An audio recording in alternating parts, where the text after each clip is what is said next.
Welcome to Nostalgicast, your weekly roundup of the best and most up-to-date nostalgic news, where we discuss the stories from a safe distance and give our thoughts. Hey. I am your host, who won't eat a bite of cereal unless it's from Post, Andrew Price. It's not a Tyler Palo. Get in the Kelby Joseph. And Dad Beats, a.k.a. Kirk Pin Sean. Dad Beats! Cousin of Thomas Pynchon. Yeah, distant. They hang out every day. They break quarantine to hang out. That's the rumor that should go around. Thomas Pynchon says, I can't handle it. I will die. I will risk death. That's the best. It's an obscure Onion joke of like, Thomas Pynchon says, fuck quarantine, I'm out in the open. And he's just out. I have to go hang out with my cousin Kirk. Yeah. He's the shit. Good guy. Kirk secretly wrote Gravity's Rainbow, and I just published it under my name. Yeah, and you know what? Wasn't that hard? Because Kirk didn't want the heat. Yeah. Wasn't that hard to write. It was real easy. Yeah, well, I wouldn't know because I own it but have never read it. I own it and have tried to read it about 6 times, and I get past the 3rd page, and I'm like, nah, I don't know what's going on. Man, Yeah. I'm gonna just watch the movie. Okay, wait. What's Gravity's Rainbow? It's just It's a novel by Thomas Pynchon. Same guy who did Inherent Vice. Yeah. Oh, is it like? Okay, have you ever? You've obviously, Andrew. You've read Terry Pratchett. Is it like reading Terry Pratchett? No, Inherent. So Thomas Pynchon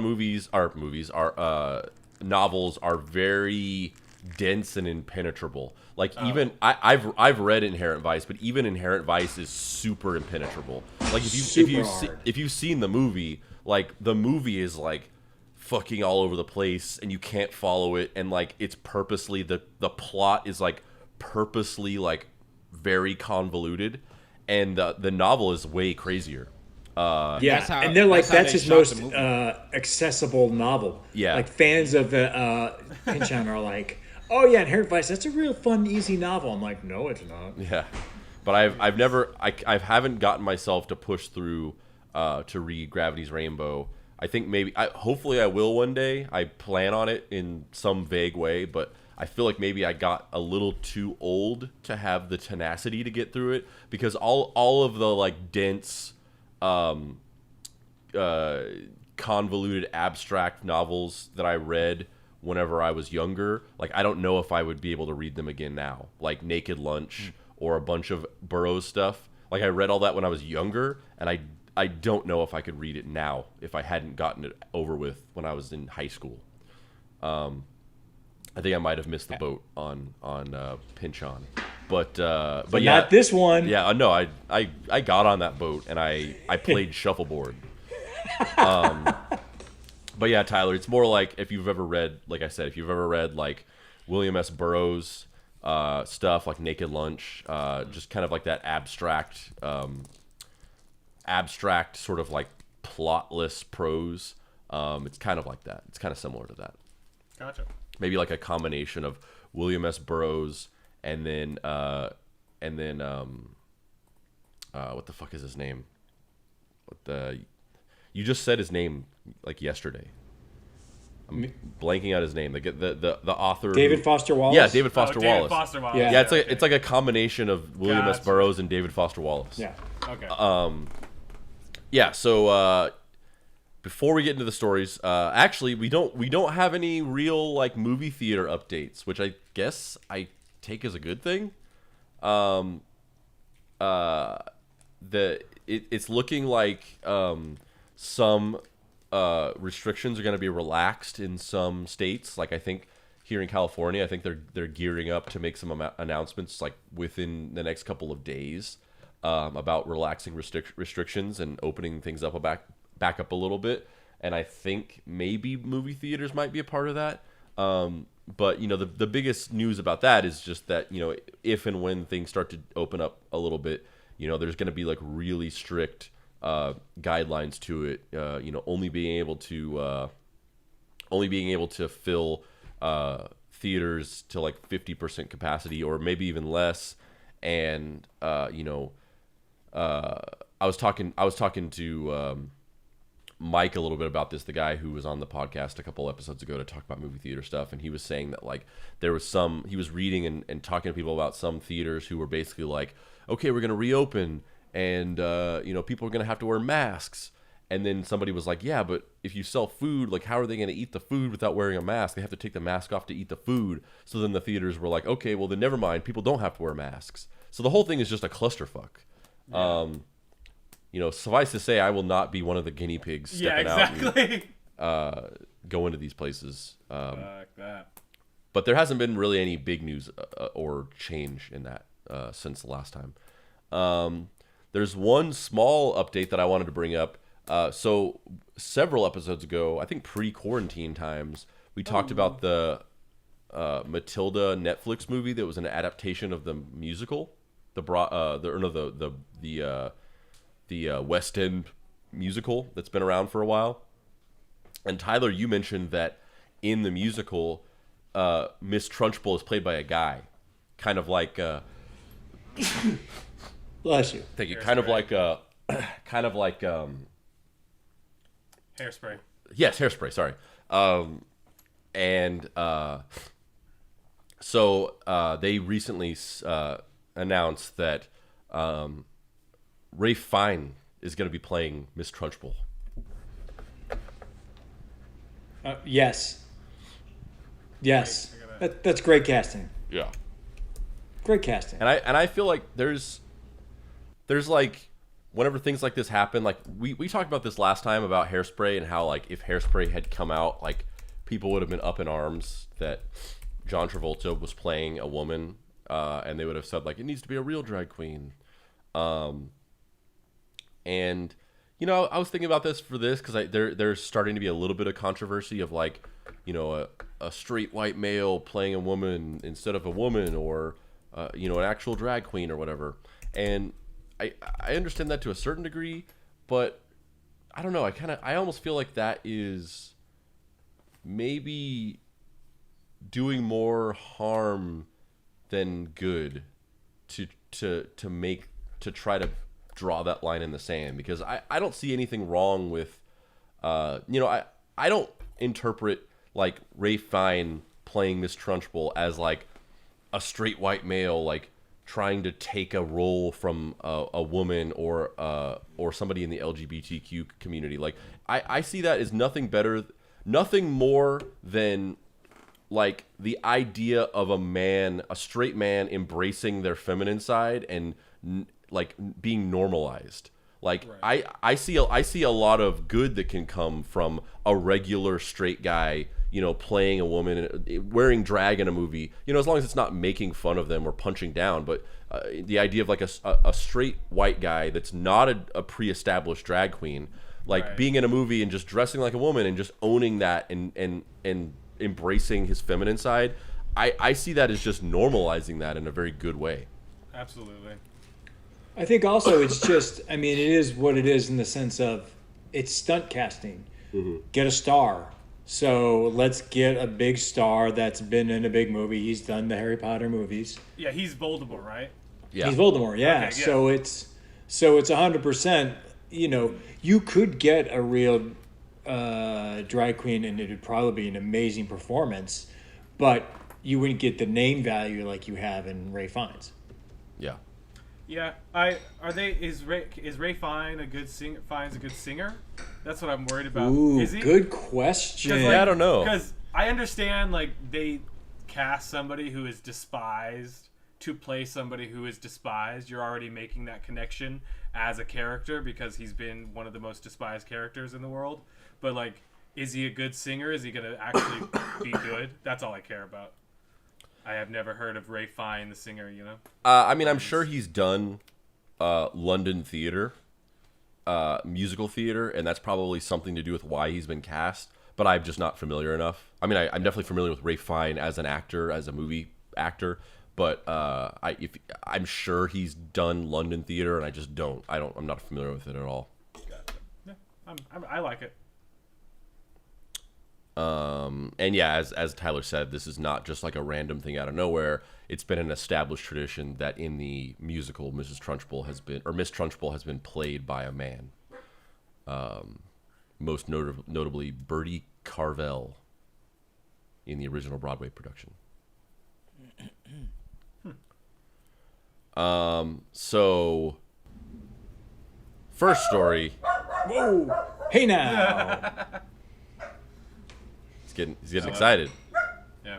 This next news piece is gonna be great. Yeah, he's like, oh my god, are they done talking about that dumb bullshit? Let's get to it. He's thanking me for teaching Kelby how to feed him. So Eminem, our boy Marshall Mathers, he confronted a home intruder in his Detroit home, and this story just proves that there's a dark side to the Stan.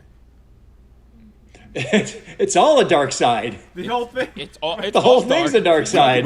We talk about standing things, and this is just a sobering reminder that standing isn't all sunshine and rainbows. There's a darkness to stand.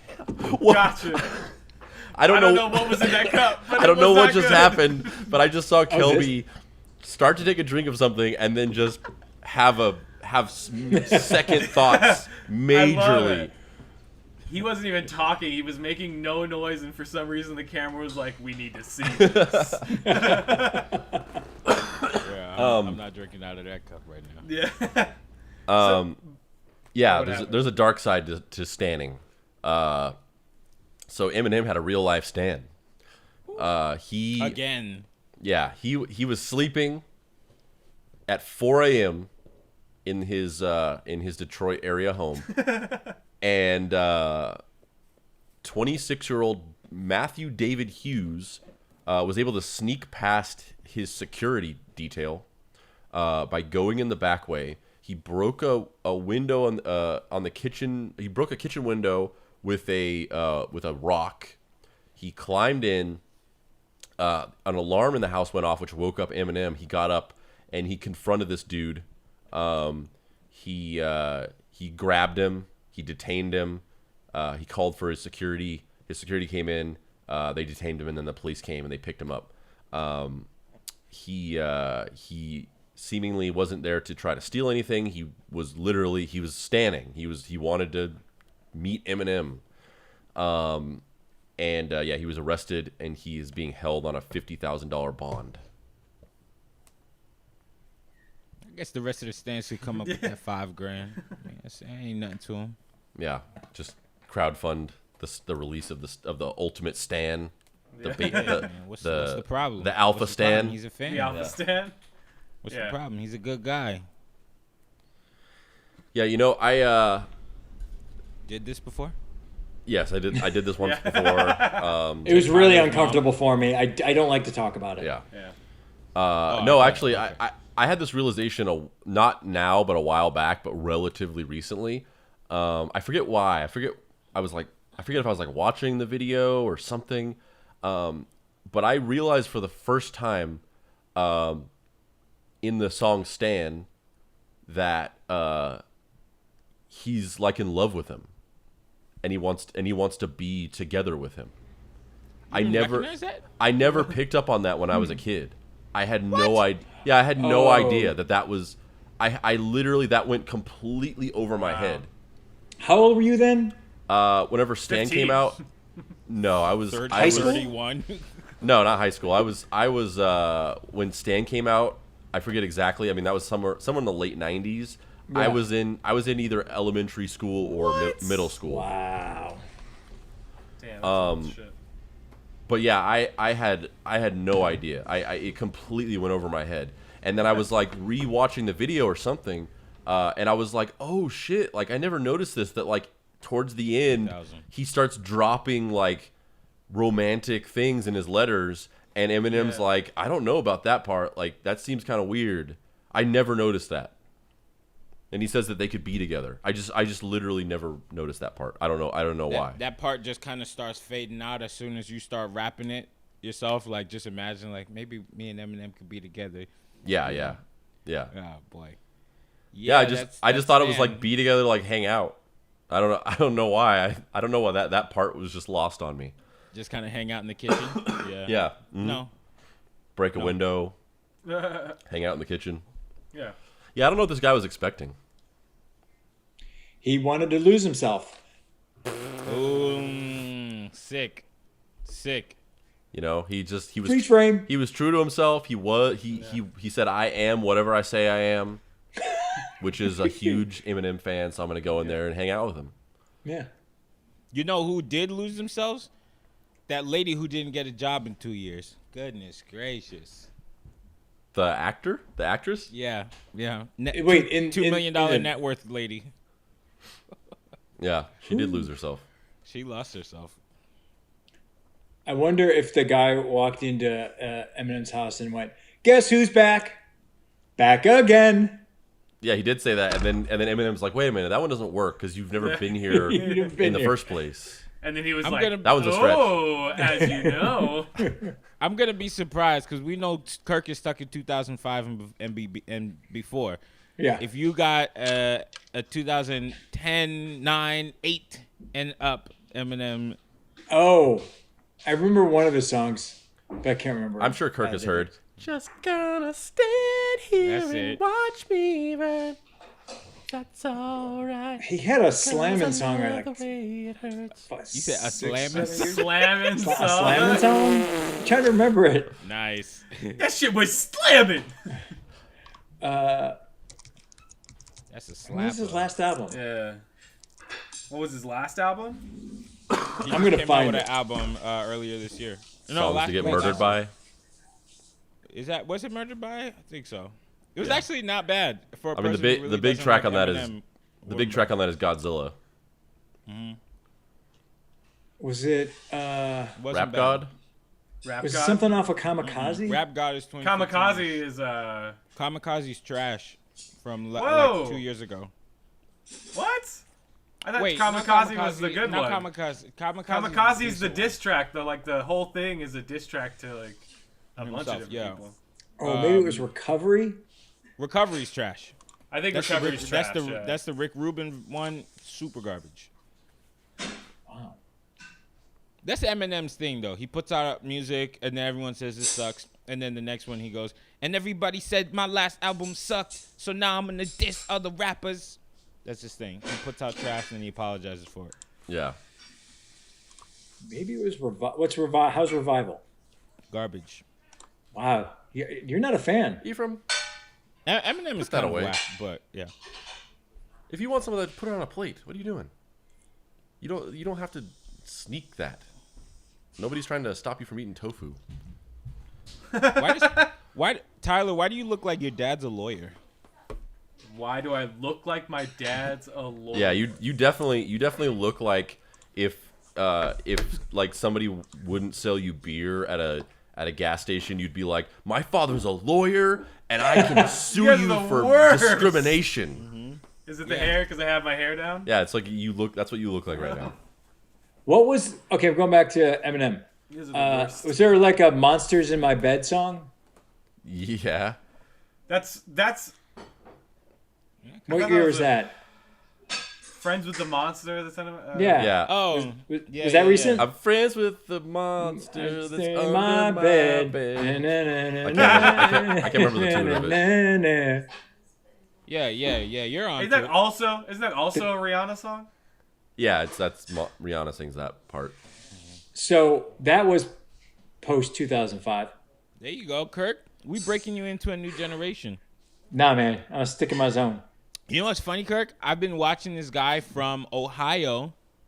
Pretty sure he's from Cleveland, Ohio, and he started a TikTok show called Back to 2005. And he's this guy that like wakes up from 2005, and he's like stuck on all.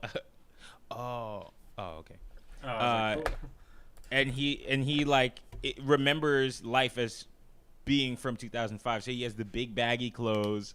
He's still like trying to get at girls on MySpace. It's hilarious. But he's from the great state of Ohio. Your hood and your favorite, the last time period you ever paid attention to. Mm-hmm. Probably had some kids around that time. Yep. Facts. So let's talk about Elon Musk's son's name. Let's just get it out of the way. Oh yeah, it's like Animus 12 or something like that. I don't know. never I heard was it watching. said He's out on the loud. Joe Rogan podcast today, and he said that the diphthong or whatever it's called is pronounced ash. Oh, I thought it was pronounced Animus. Yeah, who knows? The AE like next to each other. I I thought that's yeah. I thought that's how it was pronounced. I think it's called. don't know. It's the so weird. sound. All I know is that he said that the A12 is because it was a precursor to the Nighthawk or whatever kind of airplane, and this dude has ruined naming babies now. Everybody's gonna start naming their babies the worst possible sequences of letters. I love it. I say let him do it. My sons are named Ephraim and Alistair, and those were like the least weird names that I got that Well, that's the thing. that got vetoed. Those were like the things I settled on with my wife. Those names are like normal now compared to X diphthong A12. Uh-oh. I know Andrew just got himself in some trouble. He was like, let me turn She this said that microphone off real quick. she said my names were boring. Oh, Yeah, Jade. Okay, thank you. Good job. I know Kirk can't say anything either because my man Theo about to come downstairs and rip his head off. Yeah. But shout out to What? Elon Musk, man. That's a good guy right there, man. He's a good yeah. dude. I mean, those were stand one you. of them, but there were other weird ones. Huh? Yeah.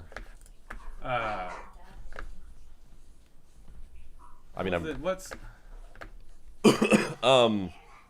yeah, I'd say let them name their kid A12 ampersand whatever. Yeah. It's fine. So You're that rich, it doesn't matter. They're gonna call you Mr. Musk. Yeah, he's got money. yeah, I saw somebody like because they got blocked from naming him that because like it's apparently against the law in California for some reason to like have numbers in a name or I forget what the reason is, but they weren't allowed to name the son that. weird? And somebody was like, I saw a comment where somebody was like, California just saved this kid's life. But the thing with that is like, the kid will just have a nickname and change or change their name. Like he's not gonna go to school and literally be like, call me A1260. But he's also the kid's gonna be in rarefied air for his entire life, so he'll be accepted as that. It's not like he's going to public school and they're like, "What the fuck your name is?" Yeah, that's what I was thinking. It's like He'll be fine. Yeah, he's gonna live in a freaking white laboratory. His mother's name is where Grimes. Where Matthew Like, Modine is going to come in and train him on his telekinetic powers. I'm here for it, man. And then I'm going to go, I feel like this would be better if Jason Bateman was in it. Wrong. Matthew Modine is trash. No, you don't Except for Full God Metal damn it. Jacket. Vision Quest. Yeah. You don't. I'm not going to try to explain Vision Quest to a child. No, don't do that, Kurt. Don't do that. He don't know the vibes like I do. You don't even know what Vision Quest is. Calvin doesn't even know what Vision Quest is. So there's going to be a live action Hercules movie. Starring Matthew Modine. Yes. Sorry, Matthew Modine. Matthew Modine, that man in his 60s, is going to play Hercules. Yeah. I feel like I've He trained could for this play, my entire life. Yeah. He could play what's the little man's name? Half horse goat. Phil. Phil. Let me show you. People are hard petitioning for Danny DeVito to portray Phil, which would just be like Yes. 100%, Absolutely. 100%. I mean, we talked about this before, but as much as I love Daveed Diggs, like the guy who did the voice of Sebastian, he could have just totally played Sebastian again. That guy's perfect. Yep. In the Little Mermaid movie, they didn't do that. They did Daveed Diggs, which is also a cool idea, but Is he gonna be Jamaican? I don't know. We talked about this last time, and we said, and we debated that, and I don't know if he would be or not. Like, I feel like Daveed Diggs obviously proved that he does a fairly passable French accent, so clearly he has a skill for dialects, so it's not out of the realm of possibility. But yeah, Danny DeVito just playing Phil, like that would be perfect. Yeah. Especially because, I mean, Danny DeVito was a little younger, obviously, whenever he did the voice of Phil. But in the movie, Phil was like a washed-up, old, retired hero trainer. So, once again, Danny DeVito would be perfect to do that. Yeah. I'm trying to find this meme that I saw, which I just thought was... Or not a meme, but like... Well, kind of. I thought it was hilarious. Oh, here, I found it. I'm gonna share my screen with you guys so you can see this.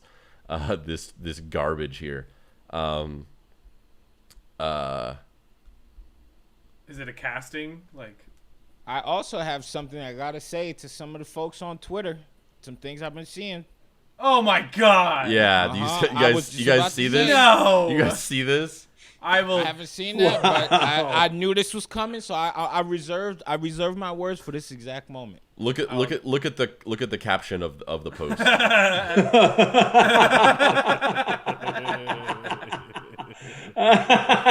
Like, what the hell is this? Who the fuck thought that was a good idea? Oh my god. All right, so I've been seeing some people saying, well, why the music's gotta be black? Why they gotta be colored women? That's the whole Why? thing of it. Blah, That's the blah, whole blah. thing of it. I'll explain it to you in a few simple words. They're just like a Supreme style like vocal group. Like, that's the whole concept of it. My friends who are listening to this show, the muses have to be able to sing. I didn't say sing. I'm sure Billie Eilish and the other ones could, they could hit a note, but they sing. We're talking about women that sang. Here's the Put an A thing. in there. Here's the thing. The concept of the choir, it's basically taking the Greek theater choir, which is a thing that's in, like, it used to be in like every play. There's a choir who basically they literally come Chorus. in. Yeah, the chorus, not the choir. I don't know why I said choir. That's okay. The Greek chorus is an established trope in theater, and it existed for hundreds and thousands of years. And the chorus would come in and basically like summarize the plot up till then, because they would do theater for peasants basically, and they thought that the peasants were too dumb to understand the writing, so they would literally have a chorus come in and like explain the plot that just happened so that the audience would understand, and then they would set up what was to come, and then they would do a little bit more of the show, and then they would come in at an act break and be like, and so this is what happened, and this is what's going to happen. So in the Hercules movie, they take that concept of the Greek chorus and they map it onto a gospel choir, which is why I said choir on accident. Yeah. So that's the concept of that. To take that and then make it white singers, it makes no sense, because the whole concept of it is that it's a gospel choir mapped onto a Greek chorus. It's like a pun almost. To then go like, oh, but it's Taylor Swift singing. It makes no sense. You guys heard the Taylor purpose. Swift ruin Earth, Wind, and Fire. Did you not? You heard it? No, Yeah, I don't want to yeah. hear that. Wait, what? Yeah, it's Yeah. Come on now. Guys. No, the universe has sheltered me from that, and I'm happy. What song did she ruin? Come yeah. It on was now. recent. It was recently. It was like right before the quarantine. Oh, A little bit ew. earlier than that, but yes. Earth, Wind, and Fire is sacred. She destroyed Earth, Wind, and Fire with her nice, peaceful way of just melodyning whatever pain and sorrow they had. And I understand. The argument was, oh, a white person helped them write that song. Shout out to them. They wrote and got out of the way. True. Yeah, that would just be so That would just be so dumb. Now, wait, why are we not speaking on... Okay, so it's not going to be... Dwayne The Rock Johnson's not going to do this. Don't do that, Kirk. He's not going to do it. He's What? not allowed to do this movie. Why would he do that? Because he already was the did last it. Hercules.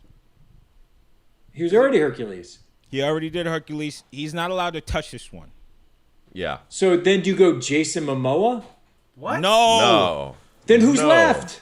Who's What? left? Hercules needs to be a young, This is what I'm asking. not overly muscular guy. Like it's not a Rock Ooh. type body type. When It's he a- gets it's a- older, it's a he le- is it's a rock body. leaner He guy. does need to be bigger. It's a leaner guy though. No. When Not he gets not older, not he's when he bigger. gets trained. Yeah, he's way bigger. He needs to have an A-frame. We can all agree to that. What I'm getting at is maybe one of the Hemsworth boys. Yeah, I was just thinking that, I see a Hemsworth totally. but Or- even if they can't, me. even Or if they me. can't sing. I can do no, it. it's not. I It's see not it. right. I though. see a Tyler. I see a I Tyler. want you to look Tyler at. can I sing. want you to look at Greek people. Cut your hair and Normally- maybe we're talking. Yeah. I mean, that's only for Russian roles. So the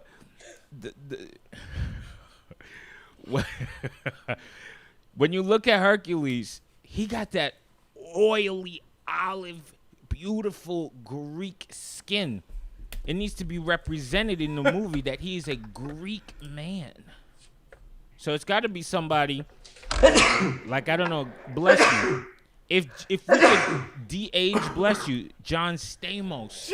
I knew you were gonna go John Stamos. Yeah, the Greek. Yeah. I also see like Kirk. You're the only one that's gonna know what I'm talking about here, but I could see George Lazenby in his prime playing Hercules.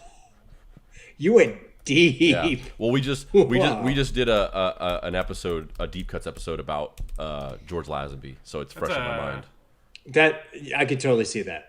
He should have done it in the 60s. Yeah. He was a Bond, right? Yeah, Yeah. he was a Bond who did. He was a one movie, one-off. but he's got that like dark complected look. He's got the chin dimple. He's got the chiseled jaw. If he bulked up a little bit, he could totally have been Hercules. I got it. We need to get dude from Aladdin on the Camille Nanjiani diet plan. Make sure he starts booking at least one time in the next 10 years. What? He's gonna be good as Hercules. Yeah. Who'd you say? The dude from Aladdin who hasn't booked anything since Oh, that Aladdin, guy. except for all of the 10, 15 things. I mean, the dude from Aladdin. If we're talking about the dude from Aladdin, then why would we just get Camille Nanjiani to do it? Listen, I would That love. dude, yeah. that dude is. I would Love absolutely that. That love dude it is if Camille ripped. He's a Nanjiani. little too old. He's a little. Yeah, too old. he's a I little don't too got the old. eye. You're right. Okay, He's a okay, little okay, older. okay. Wait, let me pitch you two people. Okay. Okay, I don't think only Andrew might know him. Costas Mandalore, or Yanni. Yanni, like He's Greek. in his prime, Yanni. Yeah, prime Yanni. Prime Yanni. Does Yanni have the? He's got more of an operatic type voice. Do you think he can handle these songs? These Please. Michael Bolton tunes? He goes by one name, Yanni. Yeah, I just don't know if Yanni could pull off a Michael Bolton tune. I mean, I think he could, and I think he'd do it for scale. Yeah. Okay. Hear me out. And Hear then you me said out. Constance.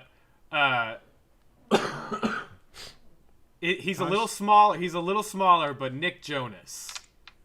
Nick Jonas. I like that idea. I don't hate it. I don't hate it. Thank you. I don't hate it. I don't know about He has a great singing voice, Yeah. and we know that he can get a body. Yeah. So we just fudge the But standing. can't- We do the Tom Cruise thing where we put him on. But a I can he- got it. But can he act at a Taylor higher than Camp Lautner. Rock level? Did you say Taylor Lautner? Yes. No. He hasn't been Oh my anything God. in He's gonna the be past busy. No. 13 He's gonna be years. busy with that last Twilight movie they're gonna make out of that book. He's gonna be busy sucking. How dare you? Good thing you stopped right there. Yeah. But Taylor Lautner is kind of lit, man. He got the face, he's got the skin, the face, everything looks right. He just needs to take a couple acting classes, and it's lit. Dare you? Yeah. Just right. Well, so All right, fine. Michael B. Jordan. Fine. I know you guys want it. Fine. Yeah. Yeah. Michael B. Great Jordan. casting. Moreover, Fine. to play Meg, What's her name from The Good Place? Kristen Bell. Nope. The tall one. I can't remember her name. Tahani is her name in the show, and her name is her name like rhymes, like her first and last name rhyme. I forget. Who play? Yeah, I can see that. Jamila Jamil. Yeah, Jamila Jamil. Yeah. That's good casting too. However they end up casting it. The interesting thing, which I thought was crazy, is let me just. Yeah, the Russo brothers are directing this. Ooh. So like, ostensibly, this isn't gonna be just some like, movie like the Aladdin or this is like legit high profile directors who made like one of the highest grossing movies of all time. Yeah, there's money behind this. So yeah, we're getting a Hercules movie from the directors of Endgame, plus Infinity War and Civil War, and it's gonna have all the original songs. It's not gonna. They're not Mulaning this. Fuck yes.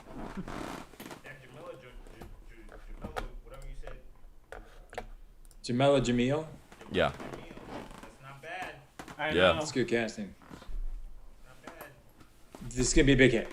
Yeah, I think so. Kelby's going full Denzel right now. Yeah. Kelby. Wow.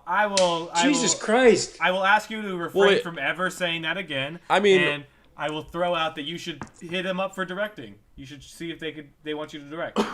Well, I mean, I think they could pull it off, but the characters are supposed to be like teenagers. Yeah, they're supposed to be like 18, 19 years old. Yeah. Yeah, you're right. That's fair. Okay, if Timothy Chalamet could get a tan and a body. If Timothy Chalamet could completely change his physique to be able to, have a muscular frame. The kid that plays Spider-Man. No, but honestly though, if you're looking for like a casting that would fit the movie that everybody's imagining, it would be the guy from Riverdale. Yeah. Yeah. Or Ariana Grande. I mean, Ariana As Grande Hercules? as Meg would definitely work. Yeah, that could work. Our lackluster casting at the end there. she can pass as black and so she could probably pass as a teenager. That's true. There is sang though. They could use her voice at the very least. All right, everybody. The fanboys are gonna get mad, and they're gonna start crying, and they're gonna get their feelings hurt. But then, whenever you try to explain to them why they're being ridiculous, they're gonna try to turn it around on you and act like you're being sensitive and you're the snowflake, even though they're the ones crying about a movie, and you're just trying to explain to them that their narrow perspective is selfish and lacks empathy, because Taika Waititi has been confirmed to be making his own Star Wars movie. Hey. What? Love it.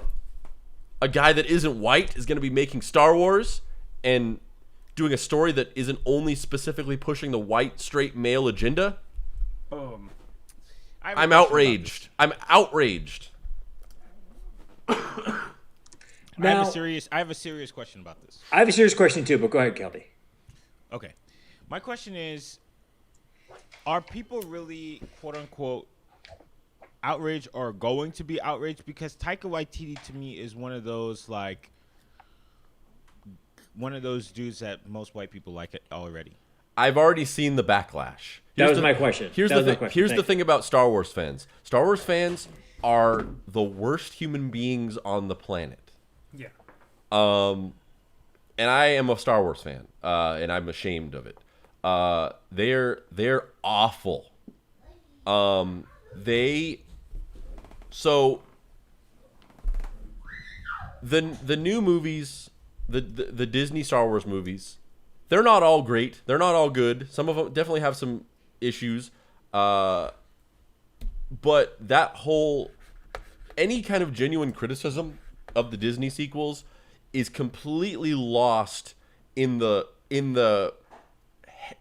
shining hedge maze that is the deep misogyny and racism of a Star Wars fanboy.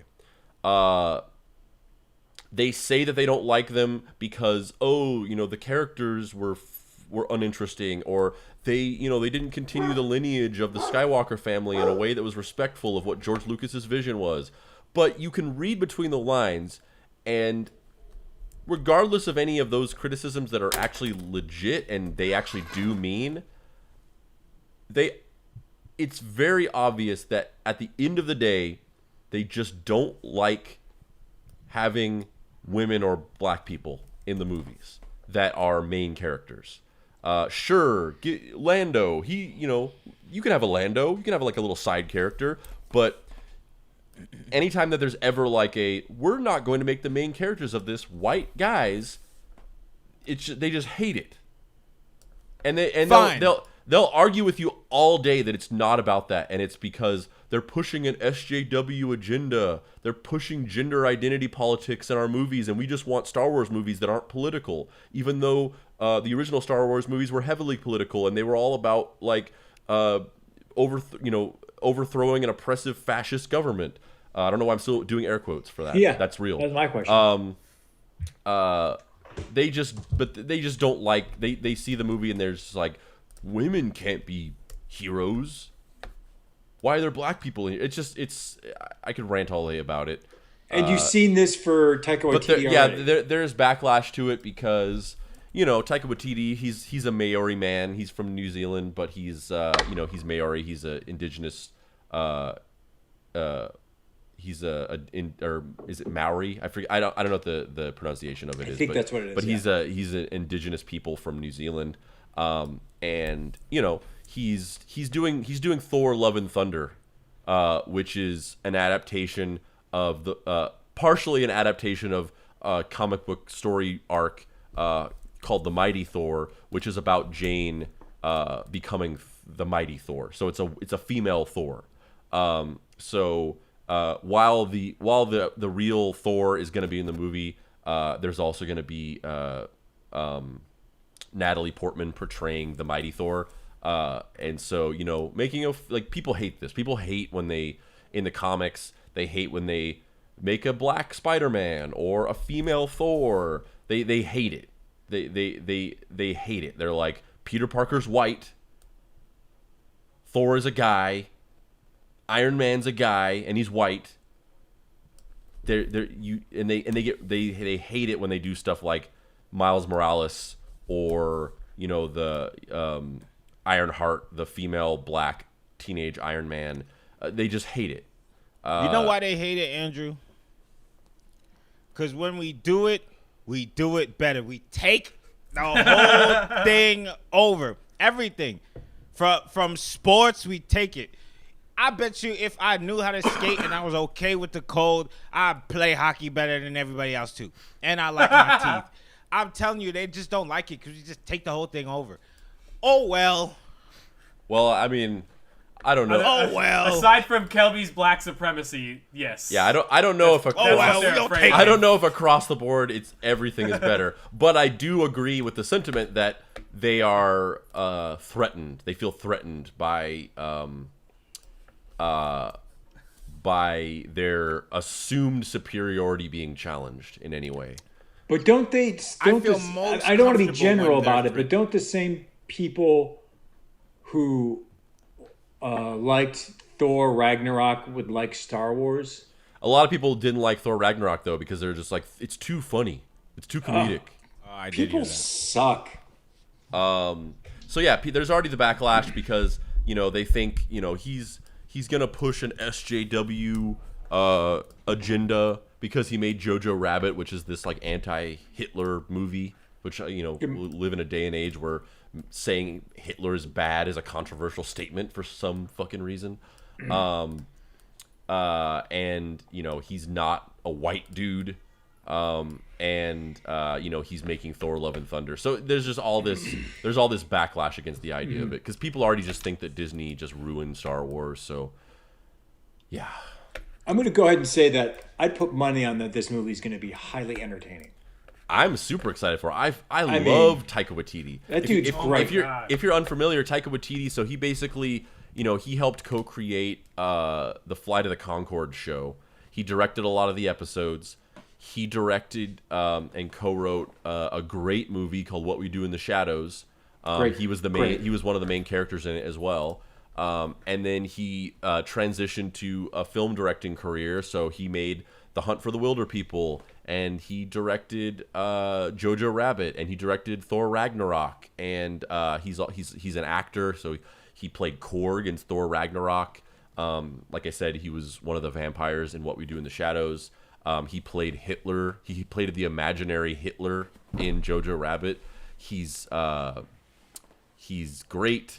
He's a great actor. He's hilarious. He's a great comedic actor. He's a great improviser. He's a great filmmaker.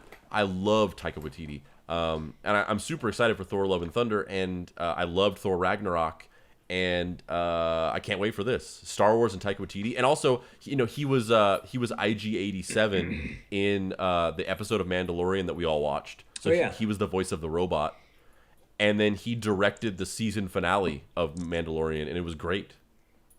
I mean, it seems like it's a natural, obvious fit. It seems like you go, oh yeah, that should have happened a couple of years ago that this was announced. Yeah. Love me some Taika.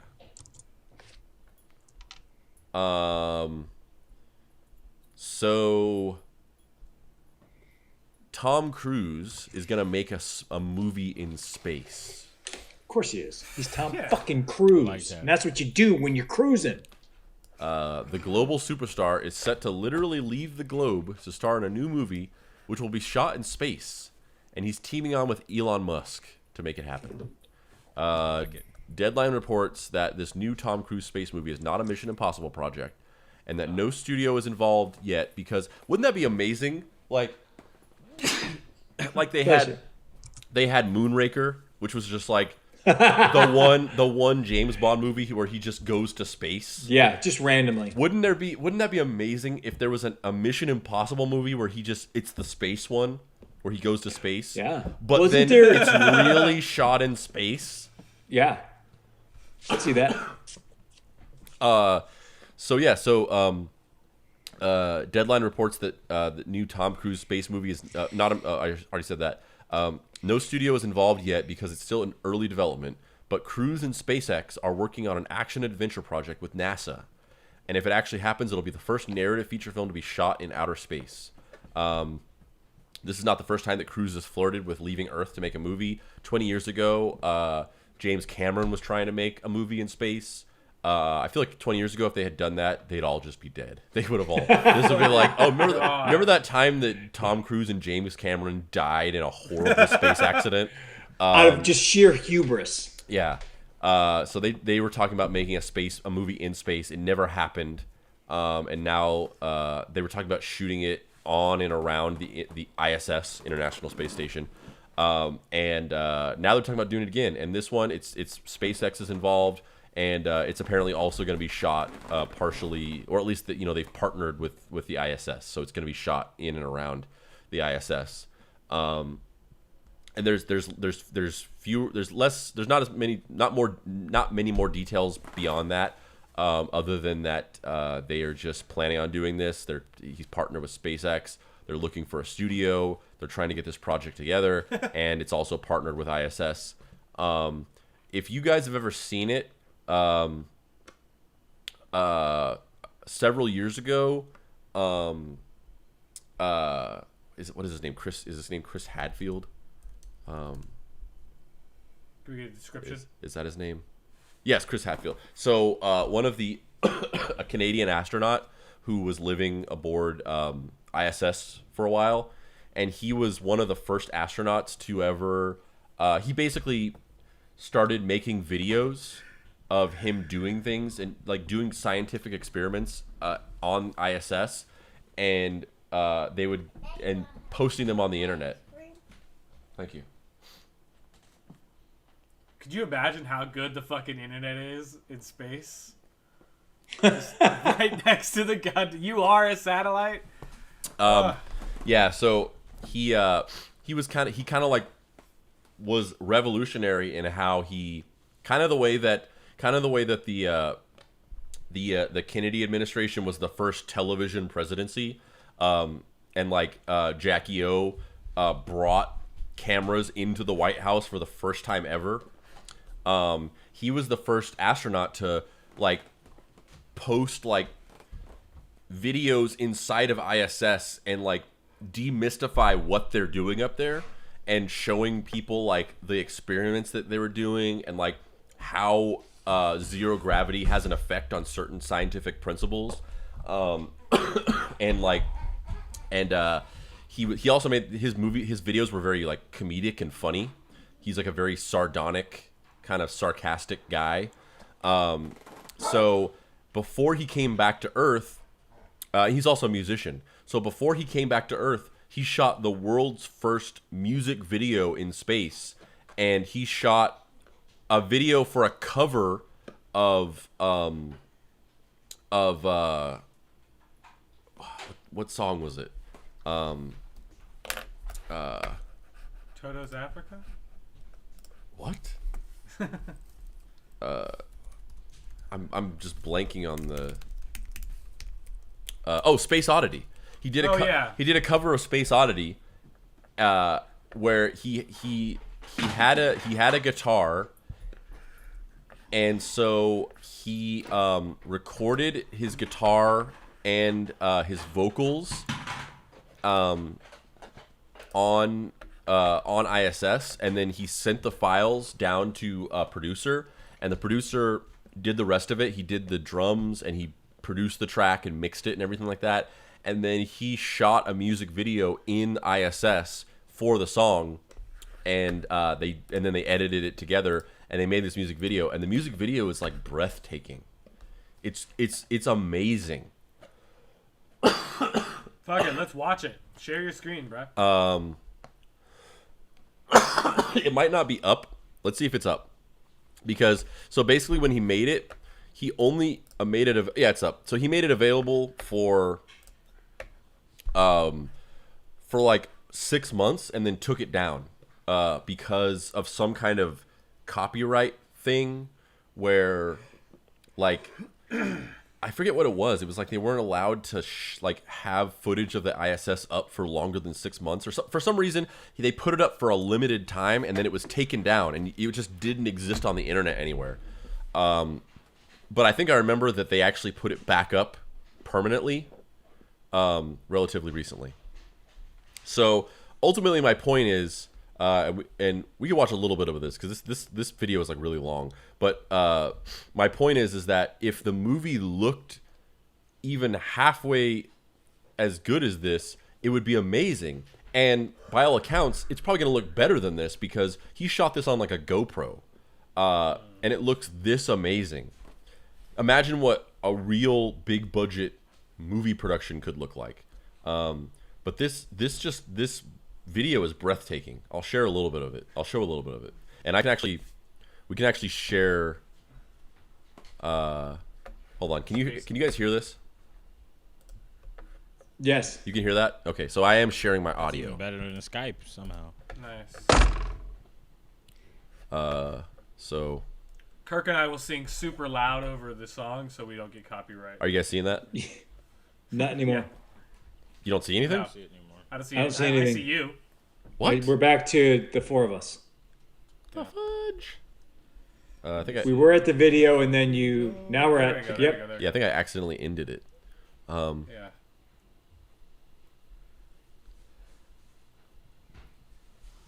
Whew.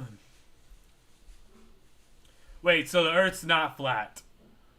Well, Don't worry, we're of gonna course, take that of course too. it is, Tyler. This is fake. Yeah, This was is shot made in a up. movie studio on Earth. This was done in Burbank. Yeah. That's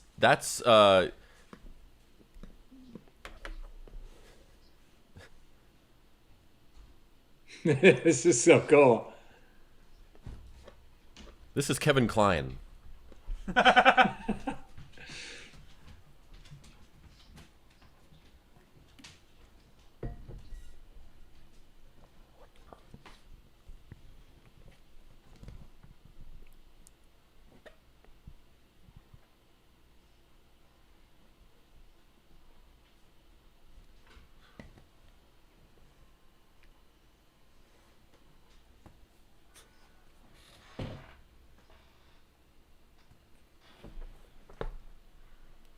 Wow.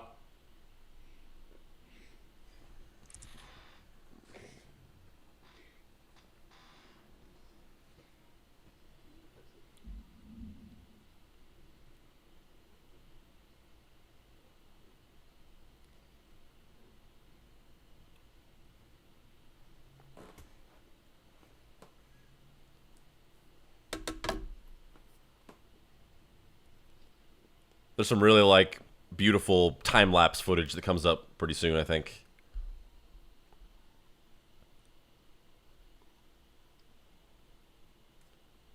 Yeah, like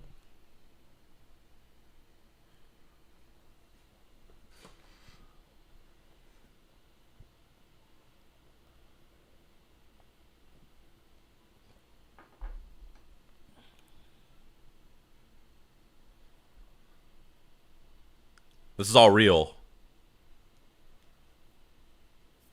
Well, real. So what you're saying, Andrew, is that space is already played out, and we need Beyonce to do this on another planet. Yeah. Yeah, she need to throw a concert on Mars, That'd be amazing. on Zoom. I mean, yeah. But yeah, if and on OnlyFans. Honestly, though, it'd be better if it was Solange. Hey. Solange don't got enough money to do that. She got more talent. Oh, you are gonna get this entire show canceled. So my name is Lewis. the closest that Solange could get to space is like in a treehouse. Damn. Come for it.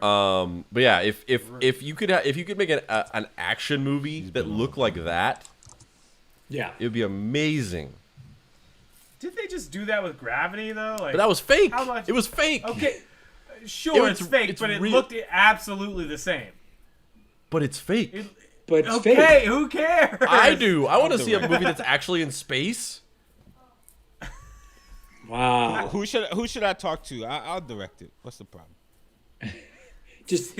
I mean, tweet at, here's the thing, Elon Kelby. Musk. 20 years ago, 100%. Even now, there's a large chance that Tom Cruise is gonna die. Like, Which is like, I'm cool with that part. But Space. Hey. The thing about being in space, and the reason why I would never volunteer to go into space for any of these things of like, we're gonna put people on motors. When you're in space, everything around you is trying to kill you at every single second. What you mean? And everything that they've built to keep you alive is constantly fighting against the entropy of space trying to kill you in every way imaginable. And clearly, you've never seen Xenon Girl of the 21st Century. Yeah, Clearly, thank you. You've never seen Passengers with Chris Pratt and that one girl. Like, come on, man. Jennifer Lawrence. it's also when you were Jennifer. saying that it's like, space is like sharks. It's just out to kill you. It's so dangerous. it is. Space it's sharks. trying to kill Space you. sharks. Yes. Space sharks. Space is trying to kill you A new at show. every moment. Human beings are just, they're not supposed to be in space. So everything that's built to allow us to go to space, it's all like this fine-tuned, well-oiled machine that's at every moment keeping you alive, and any tiny little misstep is gonna kill you. A pebble could kill you. We're not supposed to go to Area 51. We're not supposed to go to that place where Amelia Earhart died. But space is cool. There's all types of stuff out there. I said, let's go. I'll direct Plus, it. Tom All right, Cruise won't die. Kelby, you go to You won't space. I go to I'll space. I go to You know space. why? You know why people are scared of me going to space? Because I'm gonna take that too. You're gonna take In space. space, you need your cut. Take space. Yes, I love I'm gonna that. take space. It's already black or a void of color. Space is a dark, uncaring vacuum. It doesn't care about black excellence. Yeah. And we gotta push our way up in there, man. I'm Actually, with I it. feel like it. feel like Kelby, you would Mindset. be a lot of people's first choice because you seem like a colonizer through and through. Yeah. The Mars that would doesn't make any sense. Kelby would turn Mars into the Mars from Total Recall. Yeah, it would be. He'd be selling people air. Fucking Coca-Cola. Yeah, he'd be selling people air and turning off air when people couldn't pay their rent. Yeah. I would never do that. If you went 2-3 months, all right. But the first month is lit. Come on, man. We have the best economy on Mars. Tyler, he's got to get paid, Tyler. Yeah, so You're right. You gotta get paid. maybe one day we're gonna get a space movie from Tom Cruise, or maybe this entire thing is just an elaborate backdoor way of Tom Cruise just moving to space. He's like, I'm getting off this planet. It's the only way he can get away from Scientology. Yeah. We'll see if the story changes after they tell us they were PMSing. Yeah. Tom Cruise is like, sorry guys, I was PMSing. I'm not going to space. I don't know who made that up. Elon Musk's kid, X Grimes, or whatever his name. So up next, we got the Stallone double feature. Love this first one. So I knew that. Like whenever I put this together, I'm like, I'm gonna really like this first story, and Kirk's gonna love it, and then I'm gonna love the second story, and Kirk's gonna like be okay on it. So Close. They're remaking Nighthawks as a series. Fuck yeah. Kelby and Tyler have no idea what we're talking about. There's been an on and off talk of doing a Nighthawks, the 1981 thriller about two cops, Sylvester Stallone and Billy D. Williams, hunting down. And let's not even talk about Billy D. Williams, because the last time we did, almost ended the podcast. Hunting down a crook, played by Rutger Hauer in New York City. And it seems like those ideas have inched forward enough. The star of the classic thriller told Instagram followers this week that we're remaking Nighthawks as a streaming series, also at Universal. So seemingly it's going to be on Peacock. I'm really proud that all these things are coming back around because they're holding up. So yeah, they're going to do a Nighthawks show. Yes. Nighthawks is great. Nighthawks is great. It's so funny. I just watched it like right before we started doing social distancing, and I remember going, this movie's way slow and it's so good. It's like so good. What better could you get than Sly in his prime, in my favorite Sly look, with the best look he's ever had, with the beard and the long hair, the beard and the glasses, Oh, and then Billy D. Williams, and then Rutger Hauer as the villain. You can't get better than that. It's so good. And as a series, it totally makes sense. I bet you they would make it modern times, but I would love it if it was still set in the 80s. But if it's modern times, I'm still here for it too. But wait! There's more! There's more! Because they're remaking Demolition. No, they're not even remaking Demolition. They're doing a sequel. So this one's going to actually have Sylvester Stallone in it. Demolition Man 2. Demolition Man 2 is in the works, according to Sly. The original sci-fi film Demolition Man hit movie theaters in 1993. It's a cult classic, and fans have been looking for a sequel for years. Now it seems like it could be on the way. In the original film, Stallone played Sergeant John Spartan of the Los Angeles Police Department. He starred opposite Wesley Snipes as Simon Phoenix, the bad guy. Both characters are cryogenically frozen in 1996 and wake up in the year 2032. During their time frozen, both men undergo subliminal rehabilitation therapy. Phoenix escapes and Spartan is revived to help catch him. Stallone recently spent some time answering fan questions on Instagram, and he was asked about potential future of Demolition Man. I think there is. We're working on it right now with Warner Brothers, and it looks fantastic. So that should come out. That's going to happen.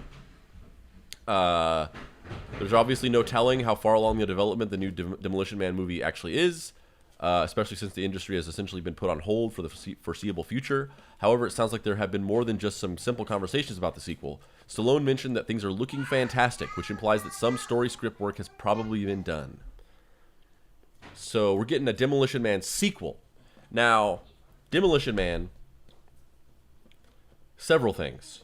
Put Sandra Bullock on the map. That's not true, but yes, she's in it. She's great. Demolition Man is great. Demolition Man is underrated gem. It's okay. It's okay. Which I think has actually experienced a revival in recent years. I think Demolition Man kind of like flew under the radar. It's kind of like not Stallone's best or not one of his best, and it's recently gotten the appreciation that it deserves. Like it's a movie about Sylvester Stallone and Wesley Snipes waking up in the future and fighting each other. Ephraim, what are you doing? Help me. What's wrong? Daddy, What? help me with this. Help you with what? This. You gotta be hey, Ephraim. You're naked. Right. So number one, it has the best titular line of any movie ever. Cover your ears, Ephraim.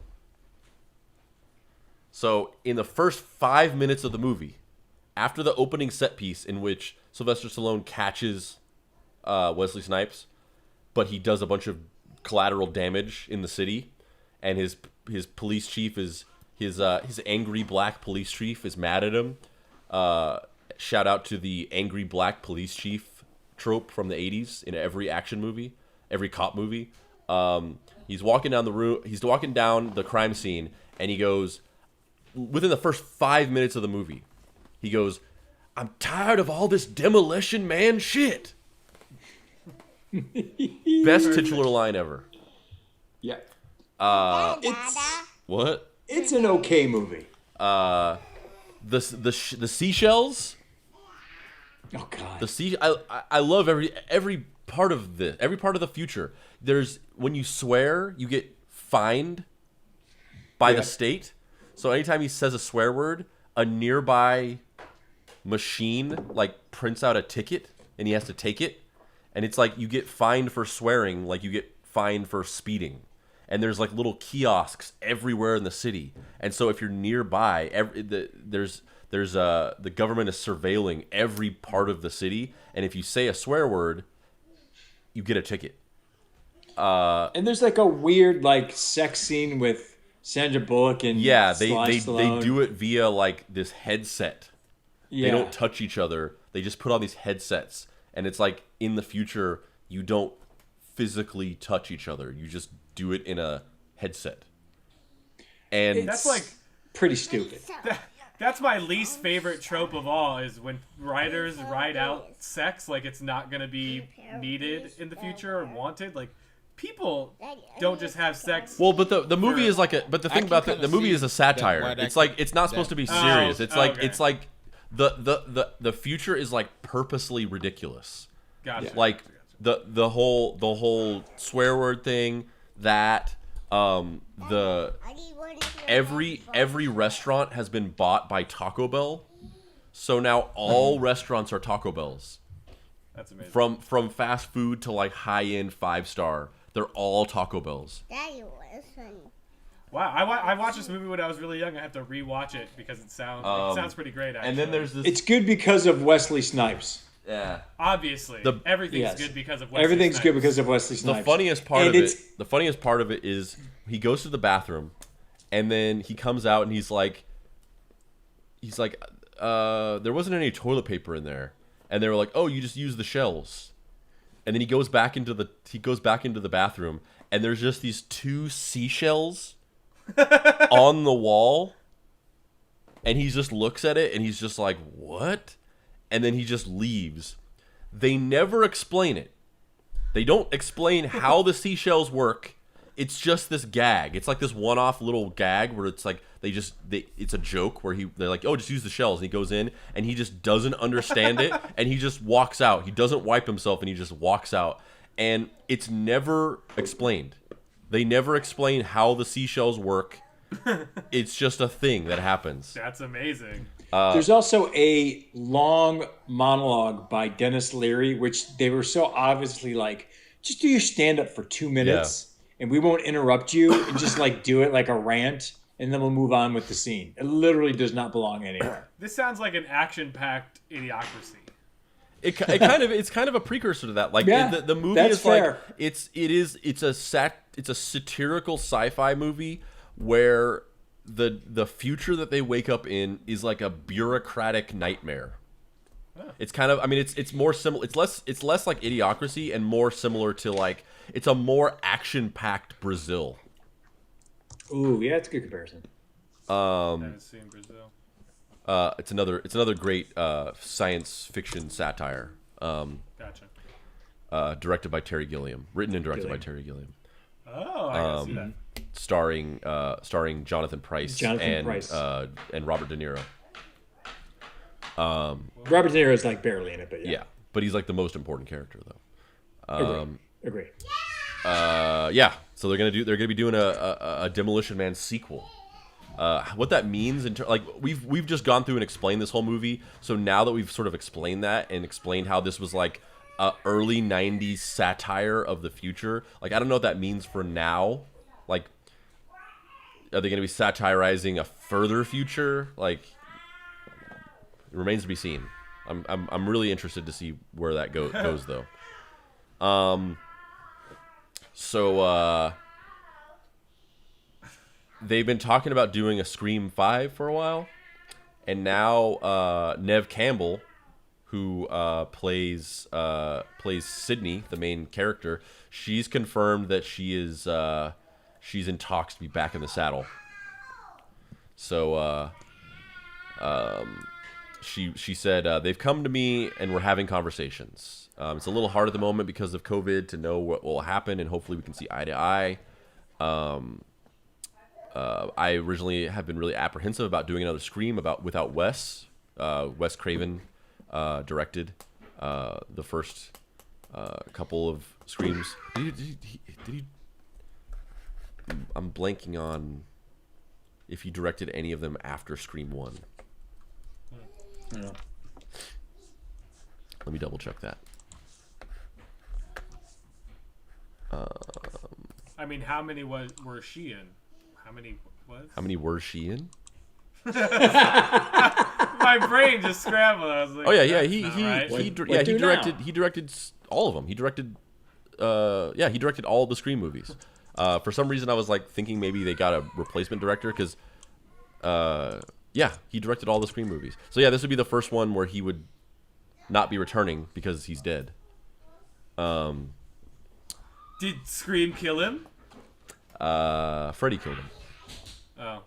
He also directed the Nightmare on Elm Street films, as well as The Shocker and My Deadly Friend. My Deadly Friend is a great movie. I saw it when I was a kid on cable, on Monster Vision, which I've talked about in the past. But back in the day, Monster Vision was a show where Joe Bob Briggs was the host, and he was like a hillbilly. Yeah. He was a hillbilly who lived in a trailer park, and he would show you horror movies, and he would basically like open the show and he would tell jokes, and then the movie would start, and then when it would go to a commercial break, it would come back and he would like give like facts and trivia about the movie, and it was great. It was my favorite show. I saw My Deadly Friend on Monster Vision, and My Deadly Friend is about a college student, a genius college student whose girlfriend dies, and so he brings her back as a robot. He like builds a robot and then like puts her skin on it, and so but she's evil because the robot goes haywire, and so she starts going around murdering people. And there's a great scene where the grandma from the Goonies, or not the grandma, the mom from the Goonies, she's in it, and she goes over to her house, and then she takes a basketball and she throws it at her head, and the basketball knocks her head off. It's great. But that's one of Wes Craven's early lesser known works. But yeah, they're gonna be doing a Scream 5, and she's in talks to do it. And obviously, she was saying that she's apprehensive about doing another one without Wes Craven. But it seems like she's willing to, if they can come to like sort of an agreement on the direction of it. I love Neve Campbell. Yeah, I love her. yeah, She's great. She was like in one of the last couple seasons of House of Cards, and she was fantastic. Yeah, she's great. Yeah. And I don't have definitive proof of this, but I think if she met me, she would like me. 100%. That's all I'm saying. I have no proof on that. I think she would like Courtney me. Cox would be annoyed by you. 100%. Yeah. She I would feel hate like me. Courtney Cox is annoyed by a lot of people. Well, yeah, but yeah, it's not Yeah. Kirk's fault. No. Gotcha. No. Yeah, I think Nev Campbell might like me.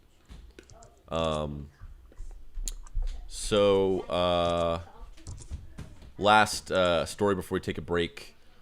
Speaking of which, Tyler, I don't know if there's you brought this up earlier, coincidentally. Oh yeah. I hadn't even seen the outline. It's so weird that it's on. Well, Yeah. when have you ever seen the outline? That's a good point. So they're doing the BBC is working on adapting a TV series, or no, they're working on basically adapting a cinematic universe basically of Terry Pratchett's Discworld. They finished up a new TV series called The Watch, inspired by Terry Pratchett's tales of Ankh-Morpork City Watch from his Discworld books. The production company the author founded a few years ago, before he passed away, is developing the show, and now they're proposing a slate of more Discworld adaptations. So they're gonna basically do more shows based on Discworld, which is this multi-book, large spanning story that basically the world. Discworld is a world. It's a universe, and it's a series of stories that take place on a flat planet that is balanced on the back of 4 elephants who are standing on the back of a turtle, and it's just various different stories that take place in that world, and it's kind of like it's like a sort of a humorist science fiction fantasy. It's kind of similar to Hitchhiker's Guide to the Galaxy, Douglas Adams stuff. It's in that wheelhouse.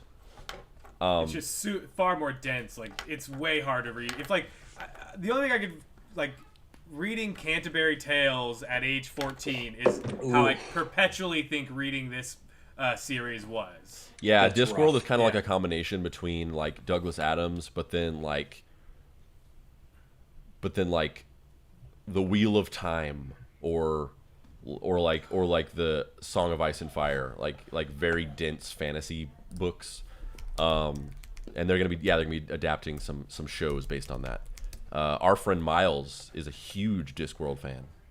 Oh man, I'm sure he's wet over this. Oh yeah, just swimming in milk. And on that note, we're gonna take a quick break, and when we come back, we're gonna do our regular segment. Can you go for that? After these messages, we'll be right back. And we're back. So now we're gonna do our regular segment, the standard edition.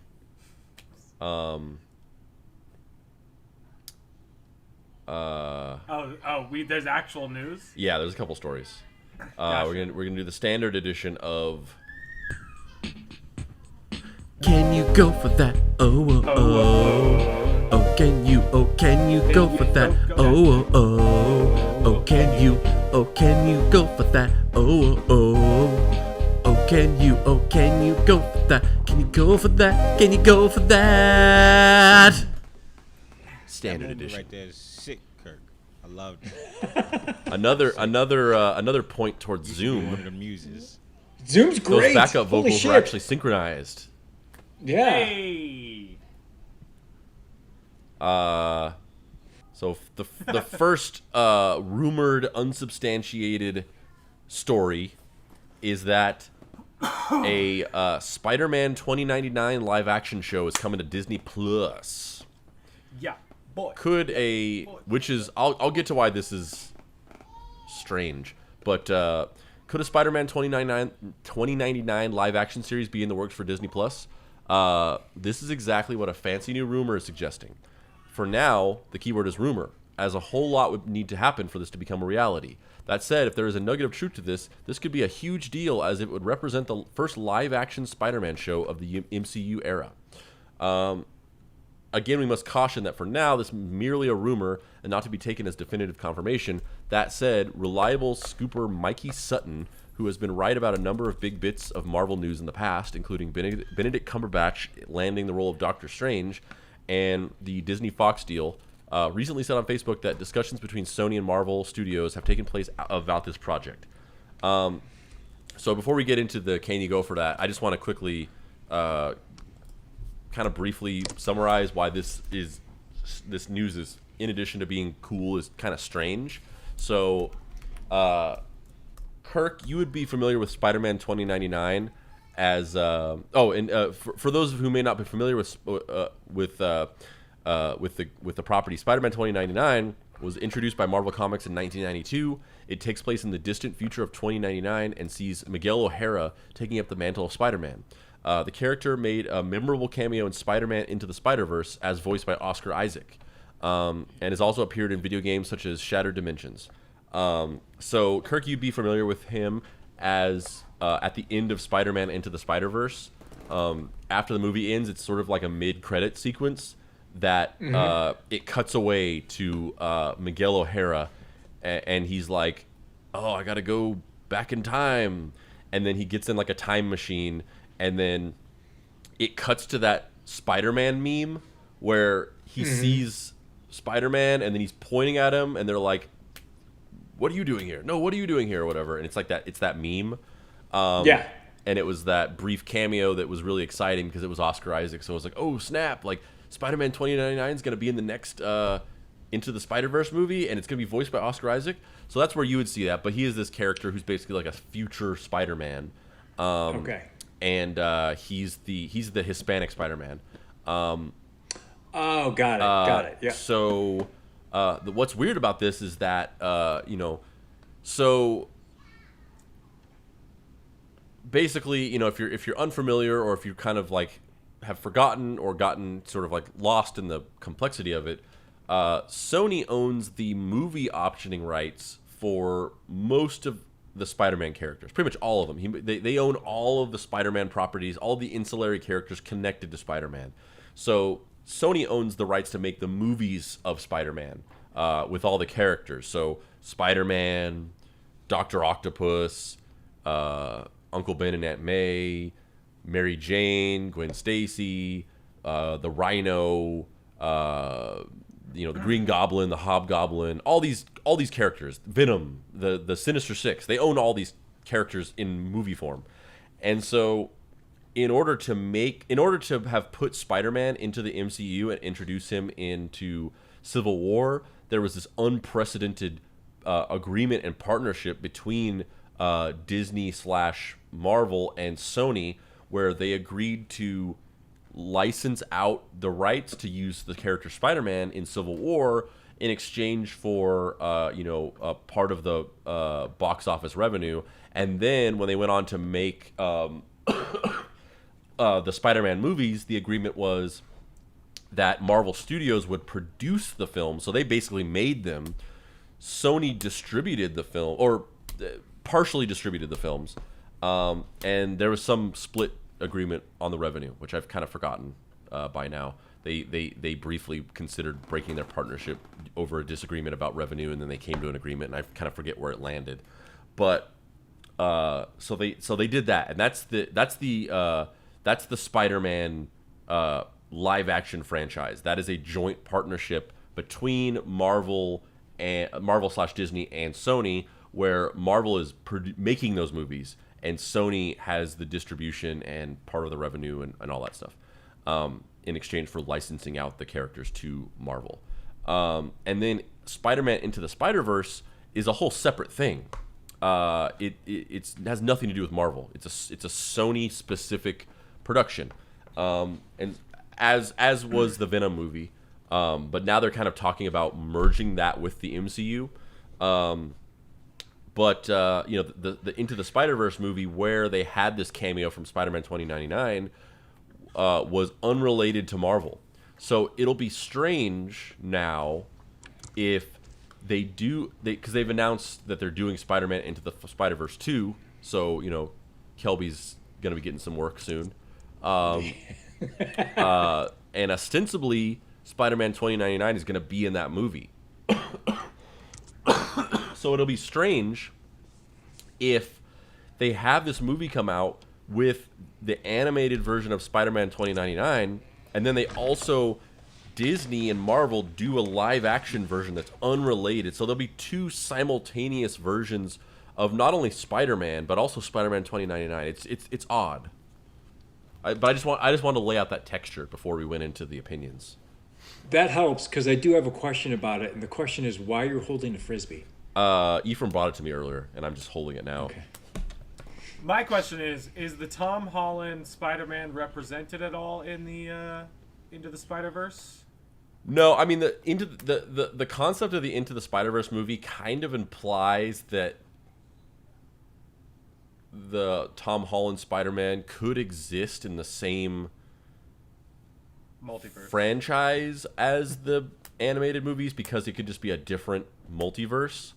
Like Miles Morales is the Ultimate Spider-Man universe, and then the Peter Parker played by what is his name?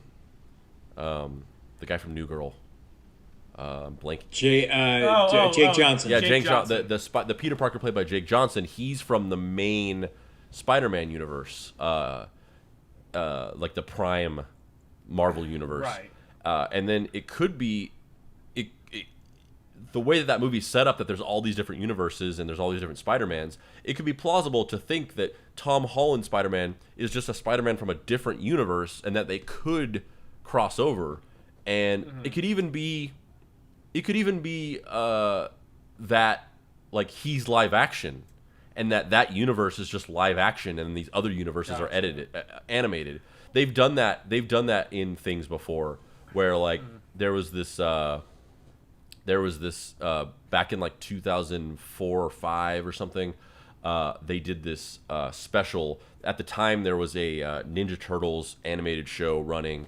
It was the 2003 TMNT show, and they did a special called Turtles Forever, and it was a TV movie, a multi-part TV movie, and it was about the 2003 Turtles crossing over with the other Turtles from different, and they basically explained it by they're from different dimensions.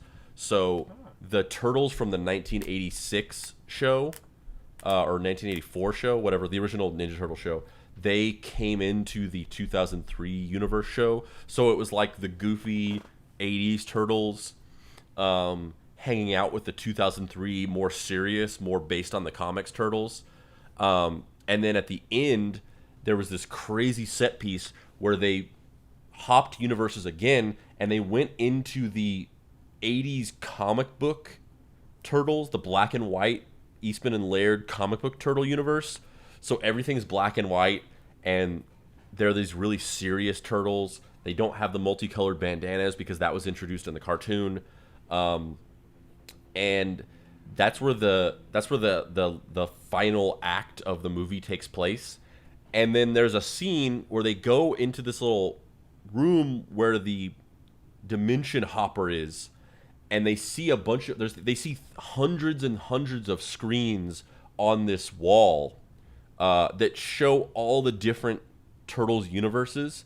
So you look up at the screen and you see like the all these different versions of the Turtles, and one of them is the live action 90s Turtles, implying that, and it's the actual footage from the movies, implying that in this universe they're cartoons, so they just live in a 2D universe. And then there's an other universe where it's actually the live action version of them. So it could be a similar thing like this, where they could literally have like a Spider-Man movie where it's the live action Tom Holland, but then like the animated Miles Morales is in it, and they do it like Who Framed Roger Rabbit, where it's an animation live action hybrid. Wow. All right. I'm here for it then. I'm going to say I can go for that. Hit you with some calves. It seems way complicated, and I don't like that. But I've yet to see a Spider-Man movie and be disappointed. Although I've never seen the Andrew Garfield one. Yeah, so you that never gets saw my- Amazing Spider-Man 2. Are those the Garfield Yeah. ones? Yeah, I never saw any of those, but They're still good. the other I like the the Tobey first. Maguire- I definitely go against popular opinion on the first Amazing Spider-Man. I actually like the first Amazing Spider-Man. The second one is trash. Interesting. Are you saying it's worse than emo Tobey Maguire? It's definitely worse than Spider-Man 3. Okay. Wow. Continue, Kirk. Sorry. No, I've enjoyed the ones I've seen. So why should I stop now? So I can go for that.